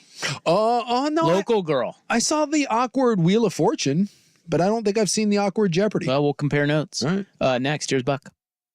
This is a Super Week edition of Primetime with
It is February 8, 2024. It is time for In the News. I'm your noted newsman. Hello. Thank you. Thank you so much. Oh, no. Today is Laugh and Get Rich Day. Oh, well, I like to laugh. I haven't been able to get rich yet, but I'd like to. If only it were that easy. I know. Yeah, like that guy. Live, laugh, love. He and laughs. get That's a rich. laugh. That's somebody's laugh. Yeah. He laughs and probably gets rich because, I mean, he laughs like that. There's worse ways to get rich. It is also Boy Scouts Day. Were you a Boy Scout? Yeah, I made it all the way to, I believe I got my bear. I think I got my bobcat and my bear, and then I ended. Yeah. Nice. I found the Boy Scouts to be a bit much. What do you mean? Just, it was a bit What are much. you talking about? It was a bit much. And they got some issues over there. Uncle Touchy was a little too, involved. I always found Boy Scouts to be, I found it to be weird. I think I was a bobcat, Or, yeah. but I don't remember. I never made it to Weebelows. Oh, you didn't even get to Weeblos? No. It was big in the church when I was little. Yeah, Like, goes hand in hand. yeah. Yeah, and again, it just was all Diddling and all that. and it's shocker, me and large groups of people in a structured environment. Plus, like, I grew up in Alaska, and so I'll give my dad like some props here. Like, you'd go to Cub Scouts and you would learn to like start a fire with like a the bow drill, and then my dad was like starting fires with like gasoline, and we were shooting like his 357. And so when I'm 10 and I'm shooting my dad's like hand cannon, and then I went to Boy Scouts and they taught me how to shoot a bow and arrow, it was like it's cooler over here. See, for us, it was just a bigger group of the same boys who hung around each other. Like we'd have my group, and then it would just be a little bigger when you'd be on a camp out. And, like Jason Schmidt would show up. Yeah. And he's, legendarily hung or something. And so then everybody's talking about that. It's like, it's just stupid. It's all, you don't really learn much. No. I mean, you learn knots. That was kind of cool. I learned how to smoke. Yeah. Does that count? Yeah. No, that counts. I think I saw my first nudie mag. Right. So maybe, maybe I'm being a little too harsh on Make a fire. on the Boy Scouts. No, I don't think you are. The top story of the day, we had a shelter in place in the Lentz neighborhood Yeah. after a shooting. Yeah, it's spooky over there. Sounds like, well, actually, I don't have a follow-up on that. But we're okay. Like, I'm okay. we're all, but like I was not shot. the shelter in place is no longer. We've moved on. No more threats. Lentz Lentz Park's a little dodgy over there at times. Tasty Babes? I don't know. There was a guy who was refusing to come out of his house, and there was reports of a shooting, and it got a little wild there. So It happens. It happens over there. so I have no news on that. Here's what I do have news on. It's good as long as we got that. Very awkward Jeopardy video making the rounds. Of course, it's awkward only if you're a pervert. Oh. So Mira, Is this the girl doing the kind of shake weight thing? yeah, Okay. So I need to look up a video. yes. So Mira, well, I can tell you what she did. You'll know what I'm talking about because you're a perv. Yeah. Mira is the girl from Portland, and Yeah. she's doing really well. Yeah, I see it, yeah. She's like a podcaster or something. Her mom's a senator. I don't know. Anyway, she did the double. You know how when here's the best way I can describe it. You know how when Trump dances like a goober? Yep, I'm well aware. And he's doing the two-hand. I know exactly what you're talking about. Think like ski poles. Yep. That's not. Oh, whoa. Yeah, I see the video right here. She did that. Does she not realize No, what that? she has no. Look at her. Yeah, You think Jonah she Hill know- pulled that in Superbad. It meant something totally different. Yeah. I think we all know what that means. I right? don't think everyone What was she doing that? Okay, so that the was reason- just celebratory. No, the reason she was doing that is the other two it was the final Jeopardy question. Yeah. And she got it right, and she won. Yeah. The other two contestants risked $0. Yes. I So see. she was holding up zeros on both sides Boy, with her hand. that doesn't look like she And was then- holding up zeros. Well, that's what she was meant to do, and she was shaking them as if to, taunt them. Shake weighting. yeah. But instead, it looks like you're, Boy, the double. I got a good idea what's happening there. Yeah. Well, I don't think she does. How can you not? How can you Look at her. possibly You not think know she that? knows what that No. means? You don't know, man. Band camp. You don't know what's going down there. That's true. Maybe she did it. Dude, I'll tell you what. If she did that on purpose, Deep fake. It's a power move. It's power awesome. Like On- if somebody said, Mira, I'm telling you, you got to do this. You got to get it in during this last episode here. if you do it, you'll be here. Like, dude, if she did that on purpose, I love her. In her sensitive blouse, and then just drops a double one of those, like a little DX. But something there. tells me she did not. I'm guessing that's probably an innocent sort of. Yeah. Every now and then you do come across someone that's so wholesome that your perverted mind can't fathom it. We had the one. Remember, we had a promotions lady once. That was sent that Amy Linford. Her name was Jane. Amy Linford was an animal. She was an animal. No, Jane was very sweet and innocent. And Jane, yeah. There was a music video that featured a African American gentleman that was doing a very fun dance. Oh, that's right. And she sent out like an email blast for one of the radio stations with the title of "Dance Monkey Dance," because she thought he was dancing like a monkey would dance around, and she was so sweet and innocent she didn't realize that maybe there was a bad connotation to that. Right. And that email got sent out, and she was just mortified. And we're like, how could you not know that? She's like I don't think that was Jane, though. I thought that was Jane. No. It was someone. I know who it was, but I'm not going to. It was so sad that you could tell she was just she mortified. had no idea. No idea. And you 100% believe her. Yes. Like she had no clue. Speaking and about, was not fired. No, she wasn't. There was an and shouldn't have been. She didn't know. She didn't know. Speaking of pervs, and this has really nothing to do with anything, but let's talk about it. I was driving around today, and Chris Hansen? Yeah. Of sex predator fame. Why did you have a seat? That Chris Hansen? Chris Hansen, he's selling boner pills now.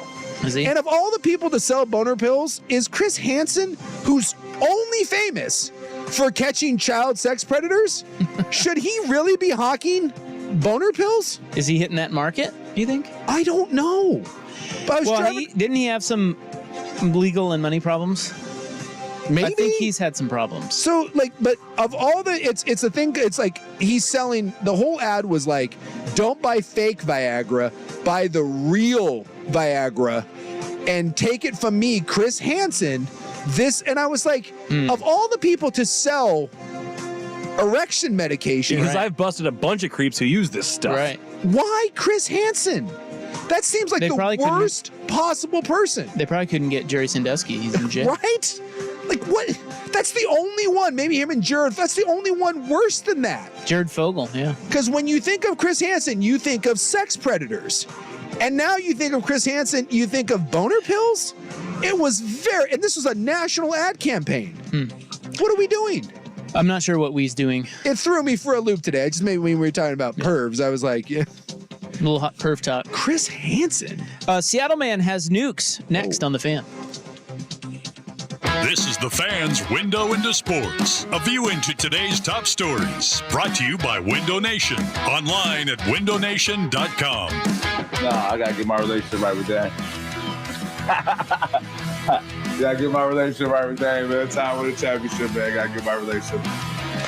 That's Patrick Beverley, who was traded to the Bucks today. He said that he'll have to bury some past beef with our man Damian Lillard. Yeah, and Lillard said the same thing. They clearly hate each other, still hate each other, but they will put aside their frenemy thing to go win a championship. This could be a whole segment. I'll just toss this in. Kind of rooting for the Bucks to blow up. Really? Yeah. You bastard. Now with Pat Beverly and Doc Rivers. Go Bucks. The Fan's Window into Sports, brought to you by Window Nation. Get 50% off all Windows styles, plus pay nothing with no interest for 2 full years at windownation.com. Yeah. The home of dirt and spray. I'm dirt. In the midst of being 14-33 going into the game, I'm going to go watch my team pay tribute to a guy that, busted his ass and represented the franchise in the city in a pretty positive manner. Let's go have a time. We did kind of want them to beat Dame in his return, but also give Dame the flowers and say thank you for everything.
All right, this is in the news for Feb 8. Feb 8.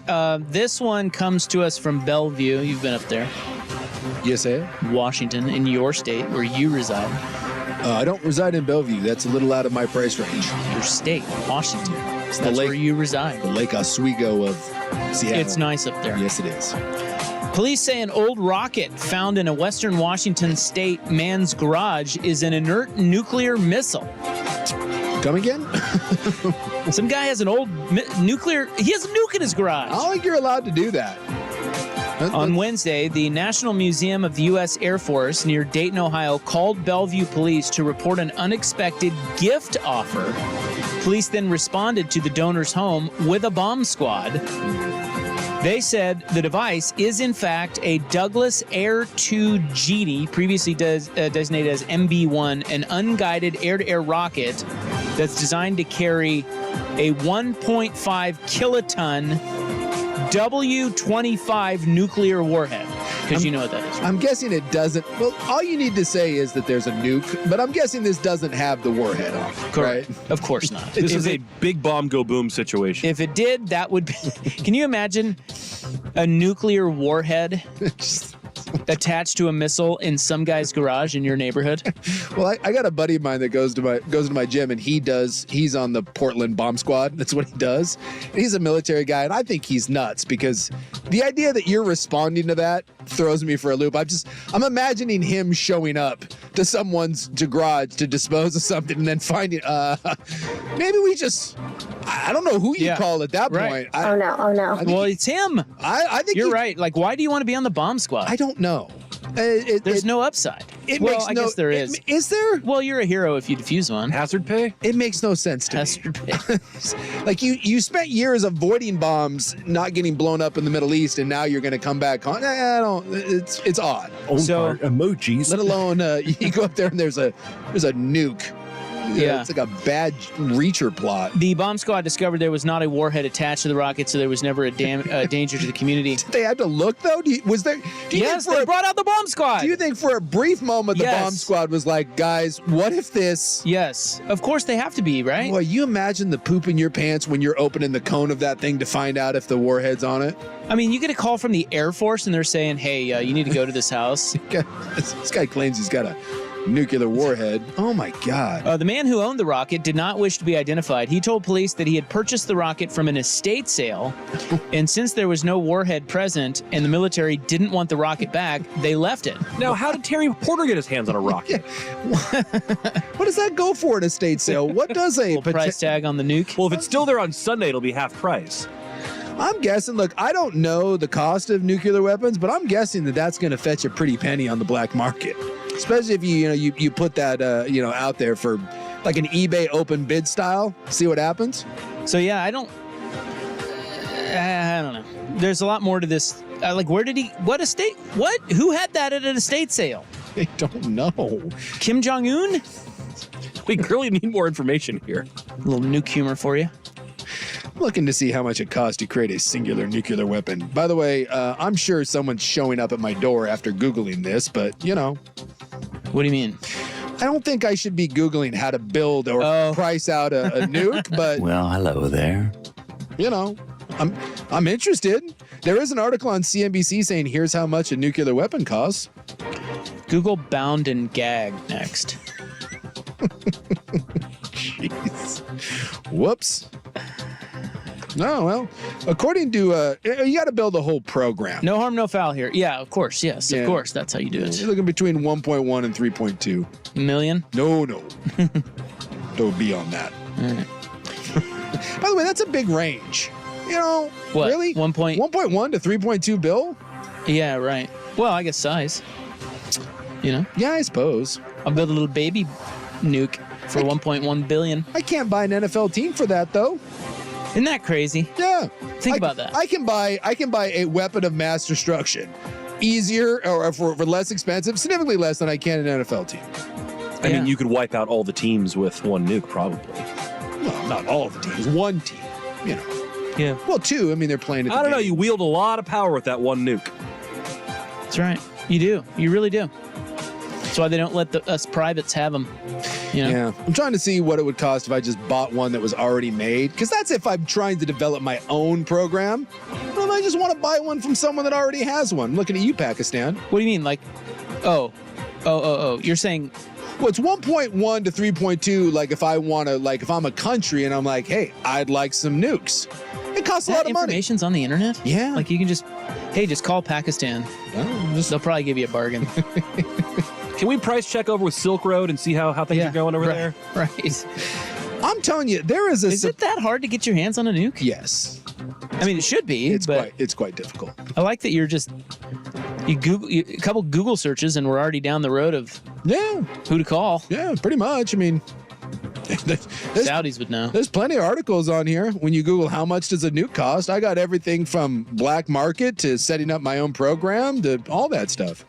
And then, of course, I got to get the delivery system. Don't forget that. It doesn't do any good if I just have the warhead. I got to have the missile. And then you got to hide it. Although this guy, he's just buying it off an estate sale. Right. But then I got to have something to launch it and, I'm calling Donald Rumsfeld. It's a lot. That's... He knows a few. Ollie North, people. maybe. He figured Ollie it out. North, yeah. All right, that is in the news. Feb 8, 2024. The Hot 5 at 5 is coming up next. It's jam-packed today because we have the NBA trade deadline. Did the Blazers bring in the final piece of the puzzle? The answer is yes. They brought in a piece. It is 4:59 on the Fan.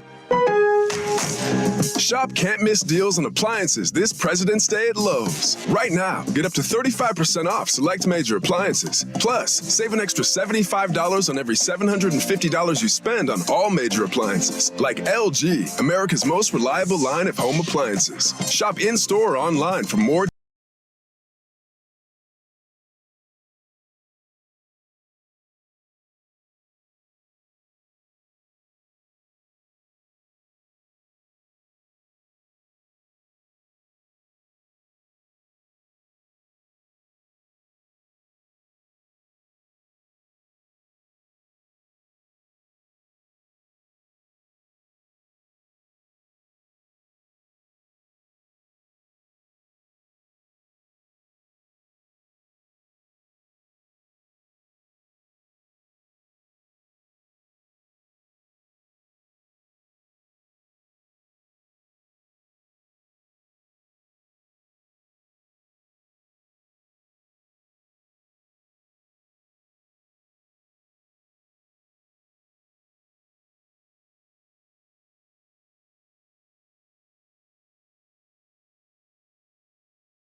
Hope you're having a nice little Thursday. Dropping Souk. Yeah. Just learning about nuclear destruction over here. I'm Isaac. Sada. And that's Souk. Yeah. It's crazy what you can find on the internet. It's very troubling. Ryan Buckley is here. Yeah, baby. We had Hugh Offill on earlier. Mm-hmm. We were talking about the Super Bowl. It's been a hell of a day. Yeah. We covered a lot of things. Nukes. Yeah. Soy boys, parking. Yeah, Souk got called a soy boy. Yeah. Yeah. Lot going on today. Rob's got new glasses. I mean, we're dealing with a lot of stuff. That's right. And if you missed it, hour 1 of the podcast already up for your listening pleasure. Dude, come on. We're on fire. On fire right now. What was I? Emojis. I'm going to tell you something. Oh, we have a short rest of the show. Yeah, a little bit. Yeah. Well, the Ducks play the Huskies tonight. It's a big game. Yeah. And so we have that at 6:30. Well, you know, the Duckies are right. I don't know if you've seen any of the attorney projections, but they're right there on that razor's edge again. And if they don't make it, They'll make it. There may be some heat coming down on the brush. Uh-oh. Well, Masters Pete is finally right. Oh, gosh. You know somewhere Masters Pete is hoping they don't make the tournament just so he can bitch and moan. Well, by the way, I'm realizing my son has a very Altman-like natural haircut. It just kind of sweeps that way. Yeah. Whoa. Yeah. A basketball coach is born. That's right. I guess so. Amazing. You know, it's funny that sometimes older gentlemen and young kids, they all have that same terrible, thin, wispy hair. Yeah. That's my son. Yeah. That is interesting. That does happen. You know, that doesn't bode well for him, though, Buck, because you know who had thin, wispy hair when they were a kid? Me. Mm-hmm. And that's usually a sign that when you hit your 20s, well, yeah, me too. That's why I got the power alleys going on here. You know, I wear the hat all the time, but it starts to thin out up there. Coming up in the club tonight, so it's an abbreviated club, but you know how we talk? So we're in radio. Do you guys know that? We're in radio. Yes. In radio, we have to have a big tower. Because the tower sends the signal of the radio waves disseminates to your car. Well, heads under the carpet. I can't believe this story, but it is true. There is a radio station that had its tower stolen. What? The entire tower. The whole tower. That sounds like something that would have happened to us with all the stuff that we were dealing with before. I'm not saying that I'm rooting for our tower to be stolen. Station. But if someone stole an entire radio tower, that's hilarious. An entire tower is hilarious. I don't know if you guys are aware of how big those are, but that's impressive. We're going to tell you about it in the club. Well, I have the old light off of our radio tower. One of our engineers took it because they replaced it with one of these efficient like LED bulbs. Thief. But just the light itself on top of the tower probably weighs 40 pounds and is about 3 feet tall. And like, how does someone steal a radio tower? Nuts. I can't wait. I'm very excited about the club today. So that's at 6 this hour. Oh, what could have been. And when coaches rematch in the Super Bowl, we'll have the numbers. But right now, the hot 5 at 5. Oh! Hot topics, hot opinions. Oh, Charlie, I'm hot today. And hot air. It's time for the Hot 5 at 5. That's hot. The Hot 5 at 5 on Primetime with Isaac and Souk. No, I mean it. That's very hot. The Hot 5 at 5 with Isaac and Souk. Brought to you on The Fan by Victor Rico's Mexican Food, the most popular burrito spot in Oregon. Online at victorricos.com.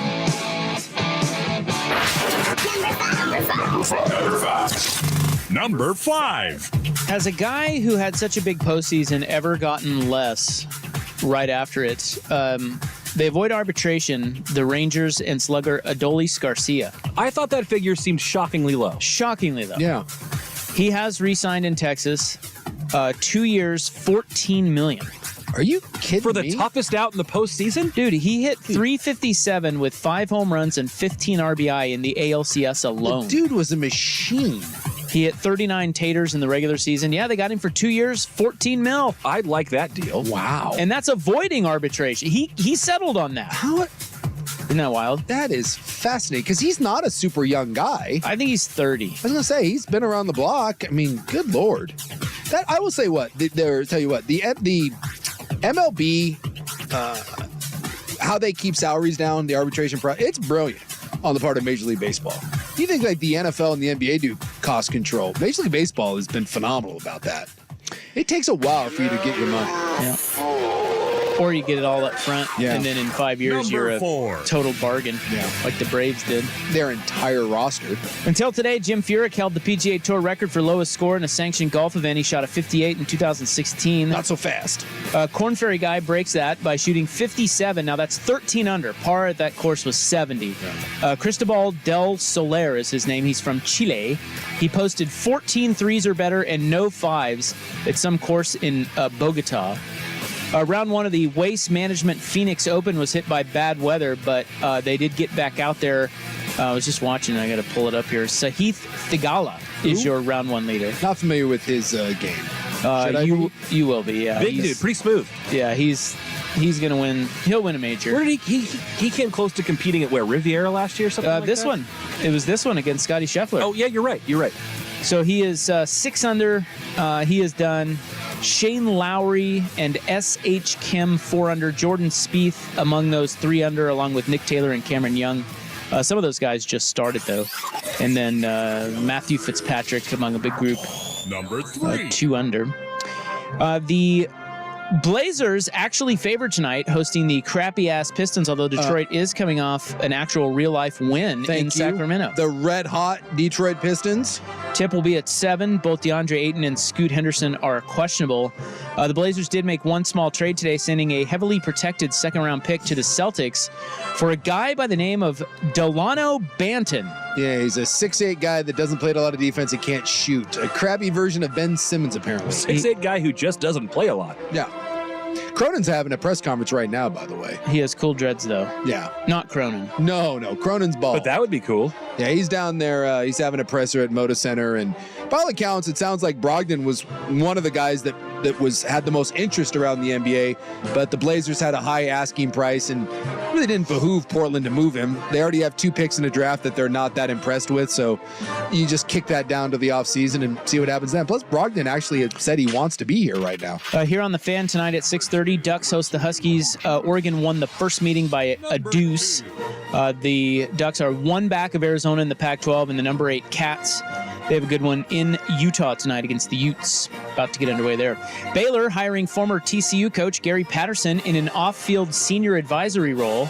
That's weird. Yeah, as good as he was for all those years and one of the best defensive minds, he just keeps taking these little non-coaching positions. But don't they hate each other, TCU and Baylor? Yeah, I would assume that those are the 2 religious institutions with a bit of a rivalry in the Big 12. But is that like Mike Riley coming back and coaching the Ducks? Well, I mean, but Gary got fired, so maybe he's like, screw TCU. I don't know. He has a statue outside of their stadium. Yeah. Apparently now he's working with Baylor. Michigan needs a defensive coordinator. They are going to interview former Ravens and Giants DC Wink Martindale. Wisconsin coach Luke Fickell says his good buddy Mike Vrabel will be helping his team out this season. In what capacity remains to be seen.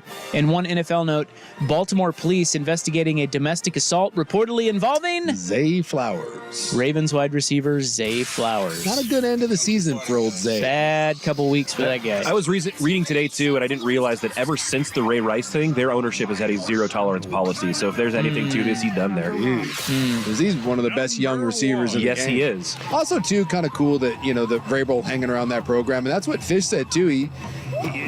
Jed Fish has said that he fully expects 2 coaching legends to be milling around his program. He said coaching Mount Rushmore, which I'm not sure I would put Pete up there. At Washington? At Washington. Who would that be? That might be that Bill Belichick guy and the Pete Carroll guy. Oh, yeah, because their kids are the offensive defensive coordinator. Yeah. Oh, my God. Yeah, so he was like Washington by a million. He just came out, he had his press conference after signing day and was like, yeah, I fully expect a couple of Mount Rushmore guys to be milling around our program. All right, number 1, NBA trade deadline. The Milwaukee Bucks add guard Patrick Beverley, and I know what you're thinking. Wait a minute. He and Damian Lillard hate each other. And they still do. Yes, they do. Yeah. But they're going to be teammates. Sixers get Cameron Payne and a second-round pick in exchange. Other trades, Buddy Hield to Philly, Gordon Hayward to Oklahoma City, Kelly Olynyk to Toronto. For Hield, the Pacers got Marcus Morris and 3 seconds from the Sixers. Indiana then flips Morris and a second to the Spurs for Dougie McDermott.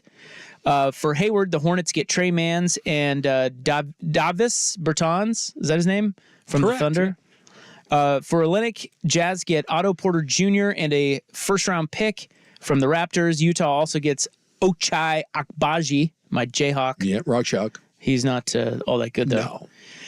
Toronto then deals Dennis Schroeder to the Nets for Spencer Dinwiddie. The Suns add Royce O'Neal from the Nets for 3 seconds. The Knicks bulked up. They got Bojan Bogdanovic. That's a nice little. If you've looked at what the Knicks have done, this, obviously with OG and now this, the Knicks got a nice little thing going over there. They've done some good things to their roster the last year or so. The one bad thing for them is OG now going to miss about 3 weeks with a bone fragment that he's getting removed. So they get Bogdanovic and Alec Burks in a trade with the Pistons for 4 players, including Evan Fournier in 2 seconds. And they haven't given up a 1 in any of this. They still have their pick, which means, and they might have some cap space to go out in the offseason and actually try to go out and get a big-time player. And then the Hornets sent P.J. Washington to the Mavericks for Seth Curry, Grant Williams, and a first-round pick. Victor Rico's Mexican Food brings you the Hot 5 at 5. This weekend only, Victor Rico's is offering a party platter of nachos and fries for the big game.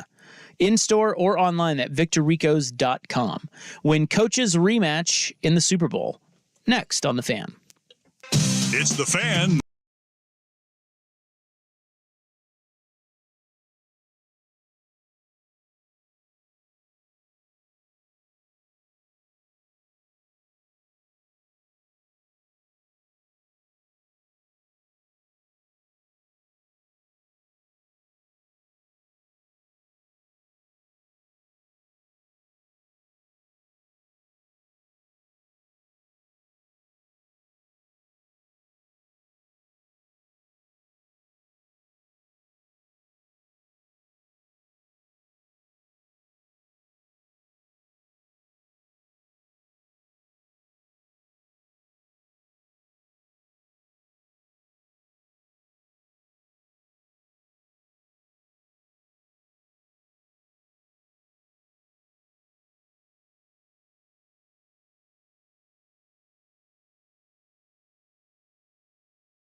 Oh, God! Hey, we got some more football talk here, but first, NBA trade deadline. Somebody asked, my God, how many teams has Seth Curry played on? Well, the poll question today pertained to 4 guys dealt. Patrick Beverley, Seth Curry, Dennis Schroeder, and Kelly Olynyk. Mm-hmm. Those 4 guys were all dealt again today. They combined, they have 20 trades between the 4. And 9 of those are Pat Bev. But I looked it up. Seth Curry, this is his 11th stop. Good Lord. Not all trades, but this is his 11th stop. And Blazer great, Seth Curry. Blazer great. He had 3 stops in Dallas. Broke in with the Warriors. I never thought it was nepotism at the time, but no. He's not a bad player. And neither is Schroeder. He suited a little bit. Remember a couple years ago when Schroeder turned down that big deal with the Lakers to hit free agency? He's gone on to say that he never would have done that his agent turned that down. But yeah, he hosed himself on he's that one. Blaming the agent. Yeah. Huh? Isaiah Thomas did that. Isn't that why you have an agent? Yeah. Poor decision. Poor decision there. Can't make up that cash. So he's been on 1, 2, 3, 4, 5, 6, 7. This is his 8th stop. Yikes. And Pat Bev, I bet he takes the cake. He's been around the block a time or two. And again, all very good players. You know, that have been, some of them, Schroeder's been part of a championship team. Who is the best player in any sport that has been traded the most, in your opinion? It's a good question. Whenever I always think, I don't know why, but Reggie Sanders always pops into my head when I think, like Major League Baseball, Reggie Sanders. You know what I think of baseball? I think of Edwin Jackson. Okay. Do you remember that guy? He's been on like half the teams in the league, or it's like 13 or something like that. But he wasn't that great. Brandon Cooks is good. He's good. And he gets moved after having good seasons. Yeah, I'm trying to think of the best player that just can't find a home. This is only the 7th stop for Pat Bev. He like those others looking at him like rookie. 7 stops. What about this one? Here's a guy, a former Blazer great, Marcus Camby.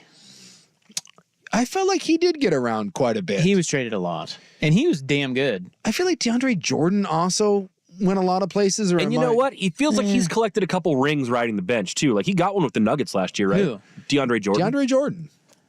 I'm pretty sure he did. Now? I think he's still with Denver.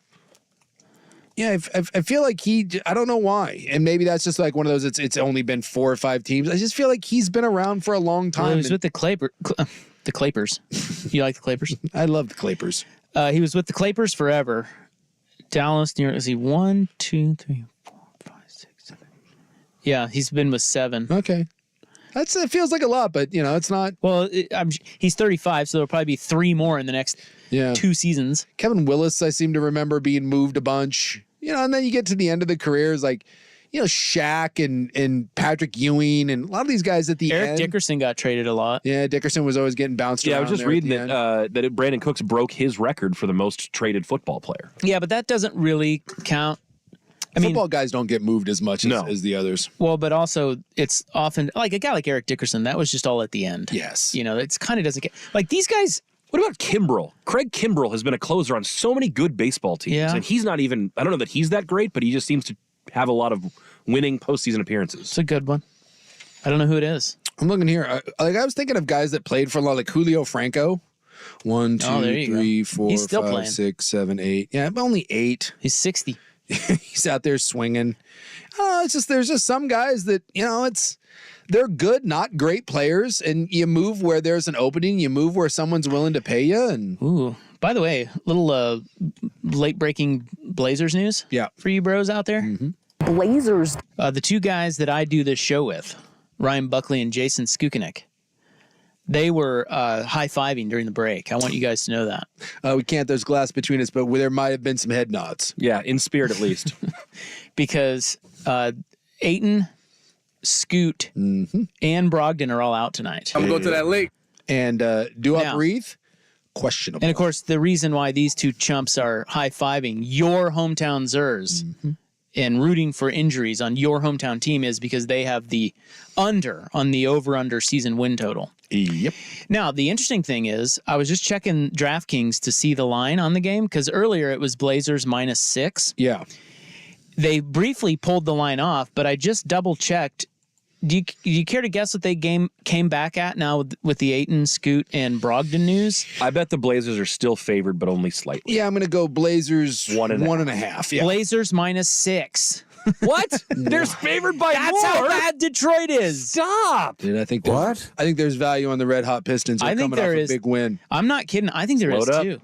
I want you to realize that if Reith can't go, Baji's your starting center. And when you say red hot, they've won 1 in a row. Yeah, red hot. Red For freaking them, hot. that is red Well, and they hot. traded what's his nuts, Bogdanovich. Yeah, Bogdanovich. He didn't even play last night, and they won. Dude, when you have won 7 games And all Cunningham's year, out, right? Isn't Cunningham out? And they're good when Cunningham's out. They're 4-6 when he's out. Terrible. look, I'm telling you right now, They're almost a 500 team with Cade out. this Really?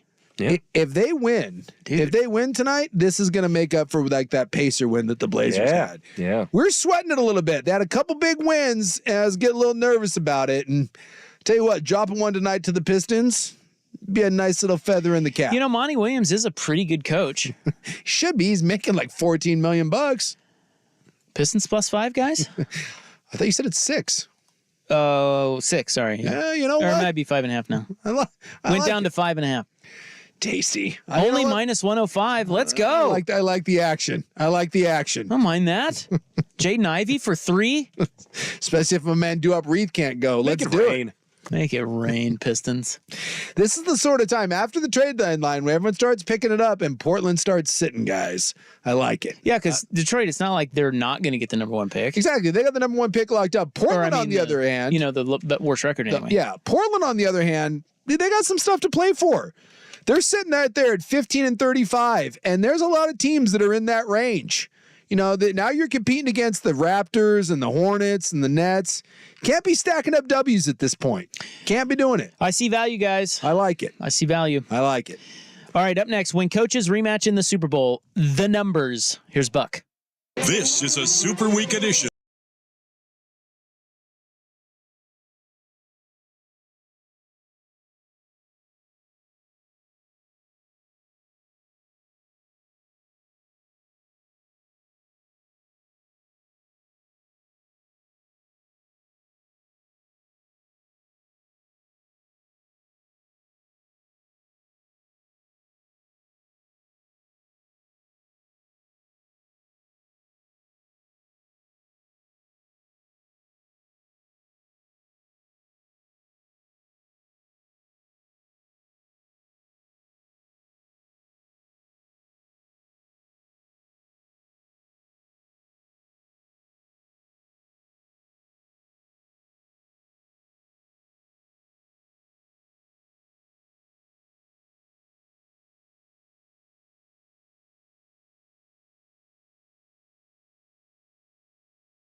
Back to our show.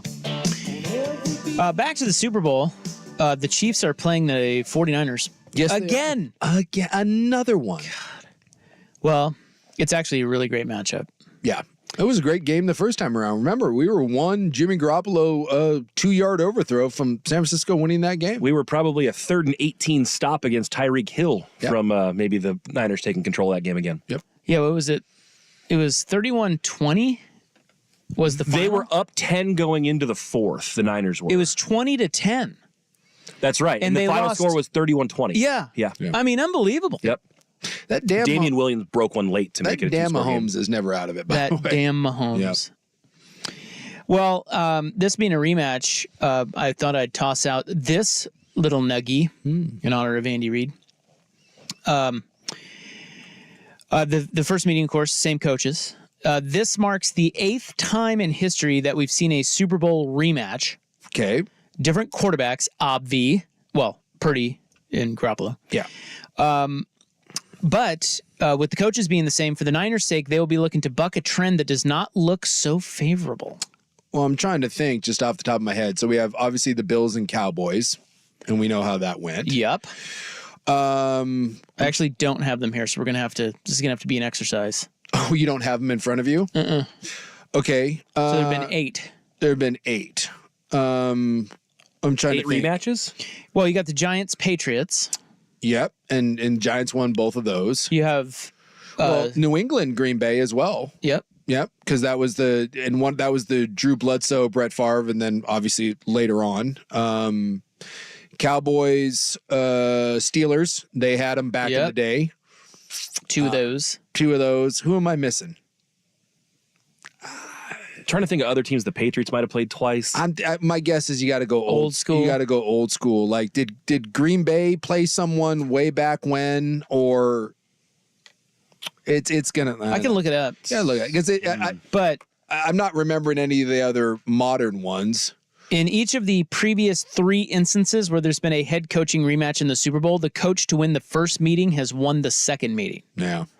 And 5 of the previous 7 instances of teams meeting again in the Super Bowl saw a repeat winner. That's not same head coaches. That's just the team that won the first one won the second one. Yeah. 5 out of 7. Yeah, I'm looking it up here. We got you got Raiders and the Vikings, and then the Kansas City Chiefs and the Vikings. Wait, So yeah, you got Raiders, Vikings? You're going old school. What years? Was that old? Yeah, 1977. Stabler? Yeah, you're going way The Snake? going way back in the day. Terry Bradshaw. So back with the Steelers then?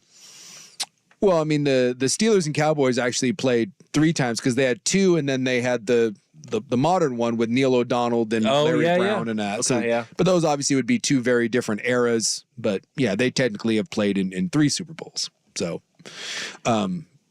it's interesting that we haven't really seen the other side of this. It's kind of been one-sided, and I don't know. These are very different teams than the first time they've played. I mean, when you originally played this, the Niners defense, I think, was much better. I think their quarterback is better with Brock Purdy. Kansas City's defense certainly wasn't as good as it is now, and they don't have a Tyreek Hill. The Kansas City offense is taking a step back. So even though this is a fairly short-term rematch, you can make the argument that these are, I'm not going to say completely, but these are vastly different teams than the first time they played. Well, and would you? And here's a weird one. You can make an argument that both teams are worse than the first time. Yeah, like if I told you this 49er team was playing that 49er team and vice versa, I mean, I think they both lose. Yeah, I'm not certain that either one of these is the best version of that team. I would agree. Kansas City's offense was much better then. I feel like the Niners' offense is better now because you have an upgrade with Purdy over. But their defense was way better. Their defense then was better. So, yeah. Funny how and if you're the 49ers, I mean, there is the sense too that it's hard to get back. This is and there's guys they're going to have to continue to pay. Yeah, and eventually you're going to have to pay Brock, and it's some of the guys aren't getting any younger, and Trent Williams, and Kittle's up for a new contract. Yeah, what are you going to do with him? We just see teams draft a tight end. Teams that lose, they've been, there are a lot of tight ends that have been available in the draft the last couple of years. Think about how many good young tight ends have come out of the. Just whoever's coming from Iowa next, grab him. Yeah, take him. Or, look at Laporta, who was an absolute beast. Laporta, Hawkinson before that. Is tight end going to be the new running back? Well, not running back, but you just move on. Like, you don't pay the guy, you just draft one because there's so many in the draft. Bosma and the Lions did. And TJ Hawkinson was a damn good tight end. They're like, nah, we're fine. We'll just draft one. And Laporta has been phenomenal, and he's dirt cheap. And there's some really good ones coming out of the draft this year. And there's a lot of good young tight ends in the league. See, like Luke Musgrave and Kincaid and all these guys. But what I was saying with the Super Bowl is, we kind of forget because the Niners obviously are back now after a couple of years. But most of the time when you lose in the Super Bowl, you don't come back. Look at Philly.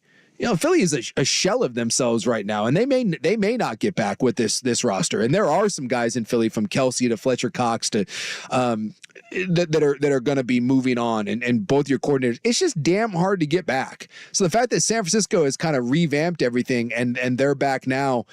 I'm not going to say that this is a now or never thing for San Francisco, but when's the last time you saw a team that within 3 or 4 years got to 2 Super Bowls, lost, and then finally got over the hump? It doesn't happen. What if, how these games go, they're never what we think, right? Yeah. The conventional wisdom is this, I don't know, it's just weird. You can never count on anything. What if the Niners just come out and kick the crap out of them? Wouldn't that be something? Or vice versa? I could see it. I really could. I could see that the Niners. I don't think the Chiefs' defense is going to. Well, of course you don't, because that's not conventional to think that. I'm just saying the reason I could see that, even though I wouldn't predict it, is the Niners are immensely talented. Yes. And they have not been playing that well. No. If they at least defensively, if they put it all together, like you play this game 10 times, I think we have a pretty good idea of how it's going to go, right? But when you only play once, the Niners are certainly capable of just a hair-on-fire performance that the Chiefs look up and go, oh, my God. Especially when you have someone like Shanahan with the weapons he has. Right. If you can scheme up enough good stuff early, even if the Chiefs do adjust, you still got a shot. And your defense can play. Defenses can get hot. That defense certainly has room to play a lot better. Oh, 100%. And have guys step up that haven't been stepping up, like Chase Young or whomever. So, I mean, that's not that big. No, the only thing is when you have a defense that's as good, especially on the back end as Kansas City's, it's hard to blow a team out. Like, you can run the ball on Kansas City, and I assume that San Francisco is going to come out and they're good. That's all they're going to do. Unlike the Ravens, they're going to run Christian McCaffrey up. And it's what the Chiefs are expecting. I've been listening to a handful of Chiefs reporters and insiders and stuff this week, and they're all saying that priority number one, the Chiefs' focus this whole week is bottle up McCaffrey. Yeah. And so it's going to be, the immovable object versus force and all that. I just think it's hard to blow out a team that plays good on the back end, because it's hard to blow out a team just running the ball. It just is. And the thing about San Francisco, and this is why, styles make fights, and I think San Francisco, and maybe this is why ultimately people think that, that San Francisco can win this game, or at least they're favored in Vegas, is no one runs better play action game than San Francisco. No one. And with the Chiefs, and this is why I thought Baltimore was going to win, they aren't a good run defense. As good as their defense is, it's like 28th against the run. And so if you're San Francisco and you can have success running the ball early, as good as the secondary is for Kansas City, and it is. I mean, it's one of the bigger mismatches, I think, is Kansas City secondary and the Niners secondary. But if you can run the ball and force them to commit an extra guy to the box, it's not like the 49ers don't have weapons on the outside or up the seam with George Kittle. So that play action game could be absolutely huge. And if Kansas City can't stop them with a 7-man front and they do have to commit an extra one down, that's where I think San Francisco is going to have to make their hay. They are going to have to force Kansas City to get uncomfortable and play man, and then it's going to be up to Brock Purdy and those guys on the outside to win some one-on-one matchups between Snead and McDuffie on the other side, who have been great all year. Well, Isaac mentioned earlier just that Shanahan thing of liking to play tight and inside, and the Chiefs on the outside are awesome with McDuffie and Snead. Where they're vulnerable in the pass game is in the slot and in tight. So you're going to see the Niners try to work the middle of the field there. What if Shanahan runs it 6 times? Like There'll be hell to pay. He won't have a job. Christian McCaffrey. I mean, seriously though, as much as we love the Niners run game, think about it. The number one rush game in the NFL was the Ravens, and they ran it in their running back 6 times. Yeah, Shanahan's like, oh, we'll run it 7. Yeah, someone will get fired if McCaffrey has 6 carries. Can Shanahan fire himself if they do that? Yeah, Just, you know what, guys, we're not. They were down by 17 points, and they still ran the ball. Meanwhile, the Ravens are down by a score. They're like, yeah, we don't need to run this thing. Let's get back there and sling it with Lamar Jackson. All right. What the hell? Our picks on the Super Bowl officially tomorrow on Rop in the Bank. Up next, what could have been. It's 5:45 on The Fan. It's time for a Ducks Report, the inside story on Oregon athletics. Brought to you by Mods PDX. The future of building is here. He's the everyman, Dan Lanning. The Oregon coach was out at the Waste Management Phoenix Open on hole number 16 drinking brewskis. Taking some time off. I love it. Do we know what he was drinking? It looked like he had a beer. It was in a green cup. I was wondering if he's like a Michelob Ultra guy. He's like concerned about calories. Dude. So what? He seems like the kind of guy that's not going to care too much. Taking pictures with everybody. What a stud. We got to ask him next time. Yeah. What was in the cup at the Waste Management? It's in the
Well, I was telling you earlier that the Wall Street Journal sports section is money, and it's got great articles. One of them today was how Las Vegas has transformed because they're hosting the Super Bowl, and it's really amazing. Like, I'll read you just the first part of this, but they galvanize it quite well. The transformation of Las Vegas into a sports mecca had long been seen as an impossibility. Its reliance on gambling felt too uncomfortable. It catered to unsavory vices, and its singular focus on tourists made it seem like Vegas could never provide the permanent fan base to support major teams. Heard that. We've talked about it on the show so many times. All the time, right? And this was not that long ago. And then it says the change happened all at once. In less than a decade and with more than $7 billion, Sin City has turned itself from a boxing and betting town into the desert home of a Formula One Grand Prix, one of the NFL's most storied franchises, a Stanley Cup winning hockey team, a champion WNBA outfit, and on Sunday, America's signature sports extravaganza, the Super Bowl. Yeah. And then, of course, the A's are headed there. Yep. It's or maybe really not. No, they are. They are. I was looking into that. You know, the mayor's the just mayor, trying to score some points. So the mayor, she doesn't have any control over the Strip. No. She's just carrying water for the schools, and she has no say in. People are upset because the public money got approved for the stadium and the public money for the schools got denied. And you can bitch all you want about that, but it already went through. They're getting the A's. Yeah, she has no. But it's a nice little political move on her part to be like, yeah, go teachers. Yeah, but anyway, so the A's are going to Vegas. Yeah. And it's amazing. Think about it. It's like been 10 years. Unbelievable. And now all of a sudden they're going to have every sport. Minus the NBA. Well, right. But they'll probably get the NBA eventually. They do have the WNBA. I mean, it's incredible. And the thing about this is, too, in this article, they're comparing it to Saudi Arabia and what the Saudis are trying to do in the desert over there. And they're trying to do the same damn thing. Sports watching. And it's actually working. Like, they're getting a lot of events over there, and they're signing. They started with soccer. Yeah. And a lot of the soccer stars. And they, of course, golf. We all know what they've done with Liv. And then Formula One is over there. They're really doing a good. So they're kind of on similar parallel trajectories, but it really all in Vegas had to do with the legalization of sports gambling. Yeah, and Vegas changed everything. In Vegas, in general, over the last, I mean, you hear this from old people in Vegas. They hate it because it's not. How to put it? Vegas is plenty seedy. Whatever you want to find in Vegas, you can find in Vegas. But when you walk up and down the Strip, you'll see as many families as you do drunken idiots. For every frat boy out there you see, or for every drunken bachelorette party with gummy penises walking around, baby, you see families. Vegas has done a really nice job of basically marketing themselves for everybody. Does anyone really think of Vegas now as some sort of I don't know, back in the day, the mob out in the desert, high class suits, if you get caught doing something, someone's going to break your it's not the case anymore. For God's sakes, walk up and down the Strip. They got roller coasters. They got Spider-Man out there, taking photos with people. It's just, it's a different feel. And gambling is no longer the pariah that it was. Well, and God, if Portland could pull its head out of its ass, is Vegas not the best example of how sports can generate revenue and change a city? My God. Well, that and I'll even say I'll take a step further and say gambling. When you go to a lot of these, but cities, at least in Oregon we've legalized it. Yeah, but we still like casinos, like when I bring up Detroit all the time, the downtown Detroit, which was there a more maligned downtown over the last 30 years than Detroit? No. And what has led the resurgence of Detroit's downtown? Casinos and sports venues. They have 3 brand new sports venues and they have 2 casinos right in the heart of downtown. And it is the comeback story of the last 30 years is downtown Detroit. And remember, we had a casino willing to build us a baseball stadium in the heart of our city. And they wanted to build a casino there. And we were like, nah, no. And now if we do get a baseball stadium, it's going to be out on the outskirts of the suburbs, which everyone apparently is pissed about. It's like we can't get out of our own way. I was playing golf with somebody yesterday, and we were talking about this, and he was asking me about what do you think of the MLB to Portland thing. And I was telling him, but then we got to talking about Merritt Paulson. He was a Timbers fan. Yep. And I'd never dawned on me that if you think about this is how bad Portland is when it comes to sports. Merritt Paulson wanted to build He wanted to blow up the Memorial Coliseum, which is a dump and remains a dump and is still sitting there almost useless. I mean, I know they have stuff in there, but the Winterhawks come on there, but come on. Yeah. It's still there. This was like 20 years ago. Long time ago. He said, I will blow up the Coliseum and build a AAA baseball stadium that can be converted. To a Major League Stadium. You think if that was there, if we actually had the foresight to put that there, you're telling me MLB is not putting a Major League Baseball team here when they expand? It is. And now expansion is on the docket. And yes, of course, it's many years later, but here it is. Yep. And we'd have it. And around that area, we'd already have hotels and we'd have restaurants and all of that stuff, but we don't. But we were just like, no, we don't. And then you had the whole thing with the tribe that wanted to build the casino. Build a casino, and they would pay for a stadium. Yep.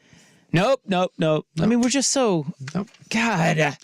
Well, even now, like it drives me a little crazy. I think it was Bill Orm that had the article in on Oregon Live the other day, and he was criticizing the Major League Baseball group MLB to Portland for why? Because the city wanted it at Lloyd Center. Yeah, and he's claiming it's a total botch job because they're choosing profits over putting it where it would actually work, and that the city would be behind it, that they had some political will. And I hear this time and time again, and it blows my mind that people are upset at a group for wanting to make their money back. A privately funded group that's like, dude, we can't make it work in downtown. There's not enough land there for us to recoup our billions of dollars. And they're saying that it's a botch job for wanting to move it out somewhere when they're having to pay for it.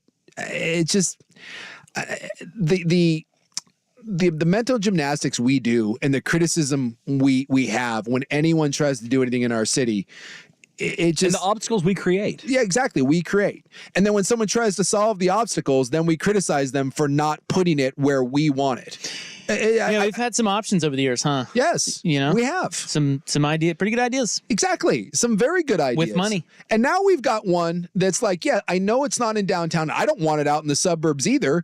But you have a group saying, hey, let's put it out here, and I think we can actually do something really cool around it. And now we're like, nah, no. Well, part of why they have to be out there and not Portland, or not have to be, but part of why they want to be out there and not Portland is because they're running into roadblock after roadblock with the city. And it's not just this idea that the city of Portland all was on board with it, Lloyd Center. No, the only person who was on board with that is Ted Wheeler. Ted Wheeler did, I think, from what I understand, Ted Wheeler, our mayor, understood what we're talking about, the value of sports. He understands that. Yeah. That said, he's had a lot of other things on his plate over the last couple of years. Okay, well, now you get to this place where expansion is being talked about. Ted Wheeler looks at this and goes, well, this could be a win for me before I leave office, right? So Ted Wheeler's all on board. But that doesn't mean the city council is. And if those people aren't, good luck. Yeah. What's he going to do? And he's leaving next year.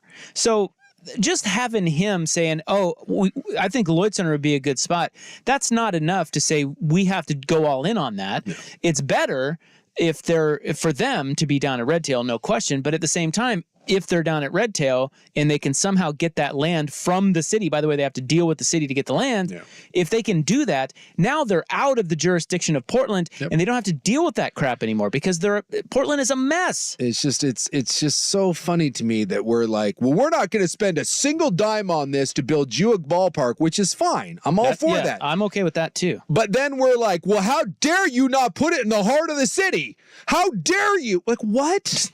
We're now being critical of someone for choosing a piece of land where they might be able to, they're just choosing profits over people. Do you listen to yourselves?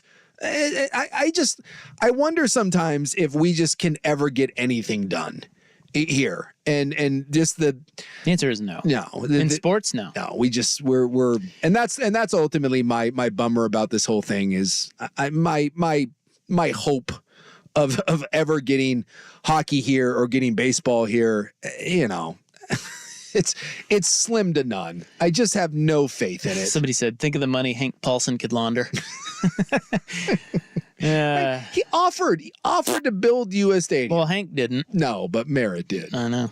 All right, let's move on to the club. Wait, you now want a ballpark in the middle of the city, but someone did want to build you a free ballpark in the middle of the city and a casino that everyone would love, but we can't have that because it would keep Portland not weird. Yeah, imagine if we did both deals. We'd have 2 Major League Baseball teams and a casino. And a casino. Just say yes. That'd be terrible. Maybe a hockey team in there too.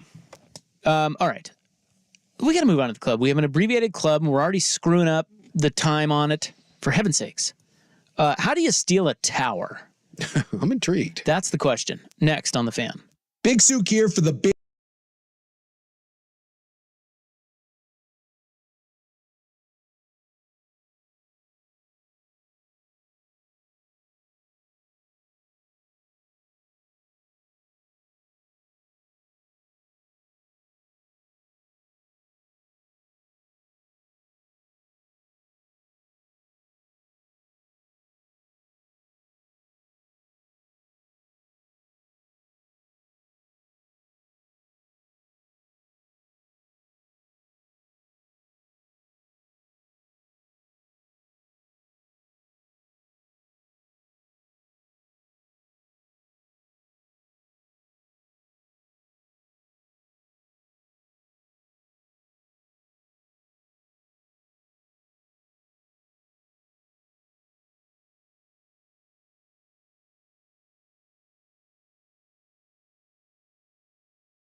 I do. I feel bad because follow me on this. Because people get after her. Well, here's the thing. Like, everyone hates her, even though I don't hate her. She doesn't do much of anything. She's just a little annoying. But like, people are constantly just pitching her never-ending S, and then she constantly has to hear about how she's ugly and her husband can do so much better. And then she gets in really good shape. I guess she got like a personal trainer. She got in really good shape. Well, she had her own like fitness company too. Yeah, so it's like her own fitness company, and then she gets some, she gets some procedures, and she looks better than ever. And now everyone's filleting her for looking good. So you can't win. You can't win because she is ugly, and everyone's like, "You ugly bitch!" And now it's like, "You fake bitch! How dare you not be ugly anymore?" Merry Christmas, bitch. What do you want from the poor? I do. I feel bad. I feel bad for her. Resourceful little bitch. She's fine. Yeah, she looks great. Just don't read all that stuff, you know? Like, if you're Brittany Mahomes, you can't be paying attention to that. I think that's hard for people. It can be, but I think that's hard. She's going to be a swimsuit model. She's friends with Taylor Swift now. Things are good for Brittany Mahomes. She's great. I don't feel bad for her one bit. It is true. I guess in that way, like, you're married to Patrick Mahomes, your life's pretty good. Just killing it. You're killing it. I can imagine that might be a little frustrating to constantly hear. Boy, your husband should dump your ass and get someone that's good looking. All right, we got to go at 6:30 due to the Ducks. So let's get on this now. This is a story from Alabama, and it's a radio station by the call letters of WJLX. WJLX. Chin Droppers Anonymous. They were forced to go silent recently after thieves stole its 200-foot radio tower. If you see a Buick polling a small church, I'm guessing that would be them. Head coach? God. What? A bit of yes, what? I don't know. How do you steal a 200-foot tower? So the station, WJLX, sent a landscape crew to the site Friday morning for spring cleaning, only to find the 200-foot radio tower gone. When a crew member called the station's general manager to break the news, he was in disbelief. "What do you mean the tower is gone? Are you sure you're in the right place?" I actually used more colorful words than that, said Brett Elmore. He said there are wires all over the ground and the tower is gone. Now, I can't describe to you. Okay, here's the best way I can describe this to you. You know those towers that are up on the West Hills? Yes. Those 4 towers with giant towers. You see them when you're flying over town, and yep. It's like stealing one of those. Yeah, you can. It's the equivalent if I came home and my garage was gone. Yes. I'm like, what do you mean my garage? Someone stole your garage. You can't. Yes, they did. They stole the garage. So there's usually like a small, like, think like pump house type thing on the property, and then it's usually fenced, so you can't get in there and steal our copper. Yeah, you can't do that. Although that does happen quite a bit. That's happened to us a million times. Yeah, that does happen. Just saying. So they do. Yeah, they'll target because nobody's up there. No. It's just you can do whatever you want up there. It's lawless. Well, but we have the fencing with the barbed wire, and everything, but they don't. That doesn't work. But they stole the whole tower. Honestly, that's a Ron Burgundy situation. I'm not even mad. Quite frankly, that's amazing. Right? They stole every piece of equipment from the building, including a transmitter and the 200-foot tower. They don't know how, and nobody saw it. Like, don't you need a crane? I've got so much question. So much. How on earth does no one see that? That's the least of my question. That's the least. No one sees it. No, my first one is how do you do it? How do you do it? And what, like, do you cut it up into pieces? How do you load up a 200-foot tower? That's got to be it. You got to cut it. But then how does nobody hear it or see it? And what do you do with a 200-foot tower? Now that I don't know. Do you start your own radio station? Like, do you get TV from Iceland? Can you put that up and, like, you have the great...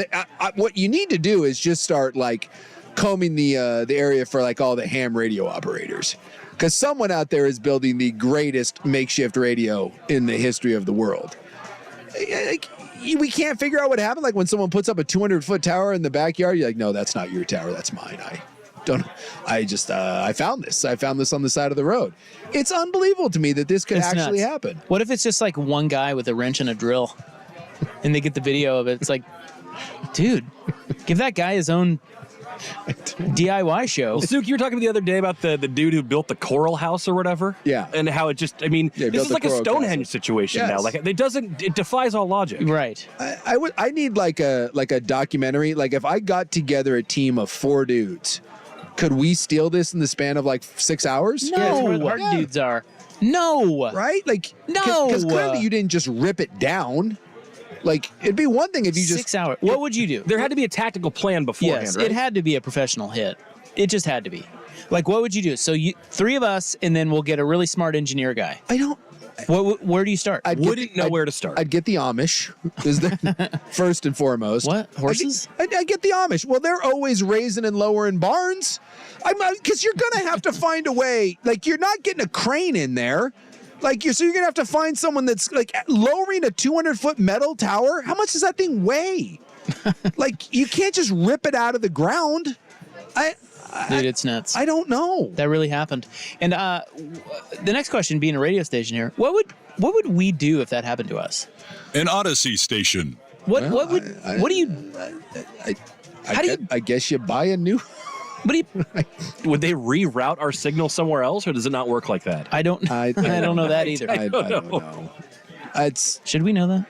Probably. I should. Well, I don't know if anyone's ever encountered this because no one's ever thought that you could steal a radio tower. Of all the things that you told me that you could or couldn't steal, a radio tower has to be near the top of the things you can't steal. And then once you have it, what are you going to do with it? Are you going to? I mean, if you start transmitting your own radio signal from it, aren't you getting caught? Like, what's the point of having one? Unless there's a big black market for for used radio towers. I don't know. What would you use? What would you use? What if it's just like some meth head that's selling it for scrap? Like, you know, like They're just breaking it down and selling all the metal. Dude shows up at the scrap metal yard with just, they're like, oh my God, where did you get truck this? Full of scrap metal. He's like, don't ask questions. You interested in this tower?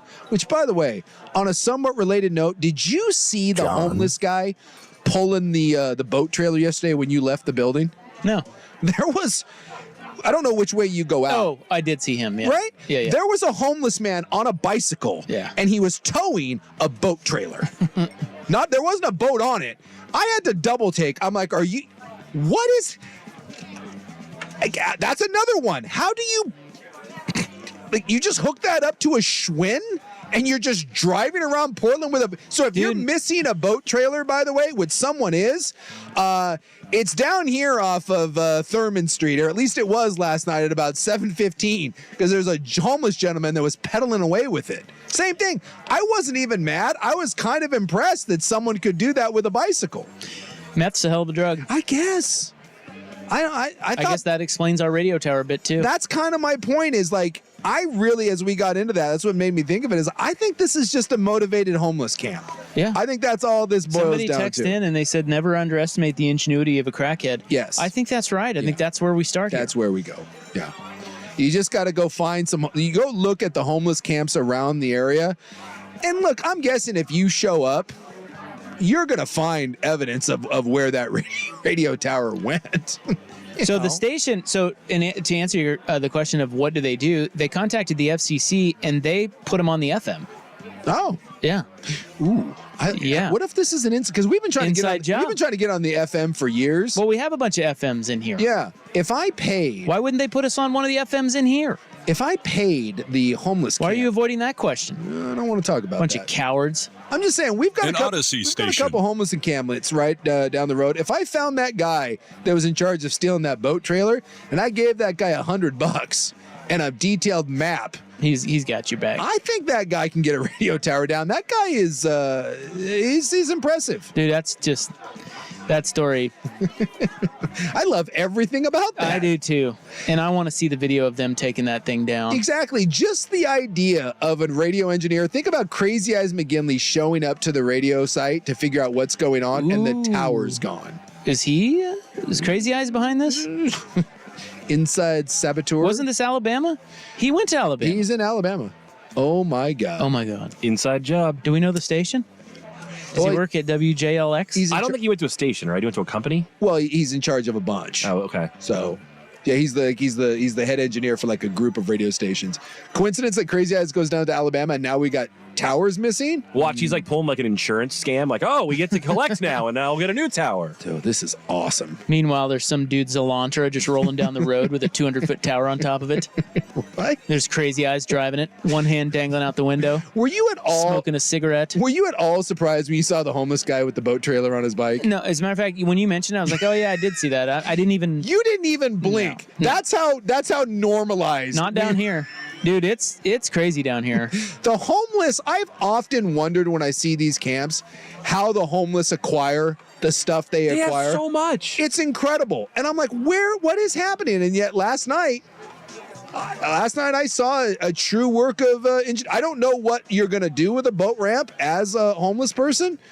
Can they get a boat to go on it? I don't know, but start a bum voyage, baby. I just love that Rob saw. Like, I was amazed by it, and Rob's like, "Oh yeah, I saw that." I don't pay attention to those people. It's like I didn't think twice about it. Is that terrible of me? It's a little bad. Yeah. I mean, what am I supposed to do? Go help him? Well, no, but I get disgusted. It got my attention. All right, we got a break. It's 6:16 on the fan. Oh, hey, it's me. Sticking around. You know,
There's someone here on the Vancouver Ford text line is right. There is no way someone smart is stealing a radio tower. And that's right. No, what are you going to do with that? I don't know. Sell it for scraps? 200. I mean, it's a lot of effort. Yeah, he's so right. We're on to something with the tweaker thing. There was years ago, and this has to again just be. It could just be like a challenge. Someone was like, "Hey, I bet you can't steal a radio tower."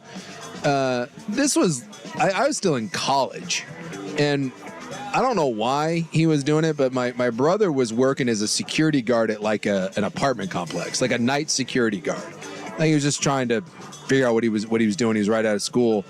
And so, he would just walk around the grounds at night and then hang out in the clubhouse and watch movies or whatever. And there was a big metal deer statue, like in front. It was like Deer's Run or something, whatever crappy name of the apartment. And just think about like a big, giant bronze deer statue. I mean, I don't know how much that thing had to weigh, but hundreds, if not thousands of pounds, and it's, 15 feet high. And I guess like in the morning when the people showed up and my brother went to leave, someone had ripped the statue like off of its base. And they were like, how could you not have possibly heard that? He's like, oh. Someone literally went and hooked up I don't know how many trucks and just ripped that thing and somehow loaded up and left. Why would someone do that other than someone saying, I bet you can't steal that giant deer statue? Did you see the meth addict who he rappelled down a cliff and stole these rare falcon eggs from this falcon nest? What? I'm not kidding. Look it up. What did he do with them? Well, he sold them, or he was going to sell them. Meth heads know how to sell falcon eggs? Dude, they're like rare falcon eggs. They're worth a lot of money. And he knew that? That's the thing. The conundrum always comes when they have to figure out how they're going to make the money off of it. Dude, meth heads. He got caught. You know why? Because trying to sell them? There's a freaking Audubon camera on the falcon nest. Mm-hmm. So he's like, you can see his face clearly. Dude. He's all tweaking out, scratching his face, and he's in like rappel gear. Don't mess with meth heads. Is that how you say that? He's a 34-year-old guy, and they caught him and arrested him. Now he has to spend 18 weeks in jail. Oh, I'm sure he cares. But I don't know what they did with the eggs. I assume they put them back, but I don't think you can put them back, right? Yeah, it's probably gone. Anytime I need something done, I'm going to the homeless camps. I think that's right. Those people are resourceful. I think we found. Forget Bum Voyage. Yeah, we put them to work. Yes, we put them to work on our Got most the inspiration and the perspiration. our most dangerous tasks. Yes, and delicate operations that need a soft touch. Before you know it, they're making millions. God bless the homeless and the meth. All right, we have to go meet with our boss. You think it's he called a meeting with just Suk and I. Yeah, at night, something's up. I don't know. I don't feel good about this. Maybe he's going to ask you to steal a radio tower. I'm not doing it. I know a couple people down the street exactly. who will. Follow that boat trailer. All right, we're back tomorrow. Ducks basketball next.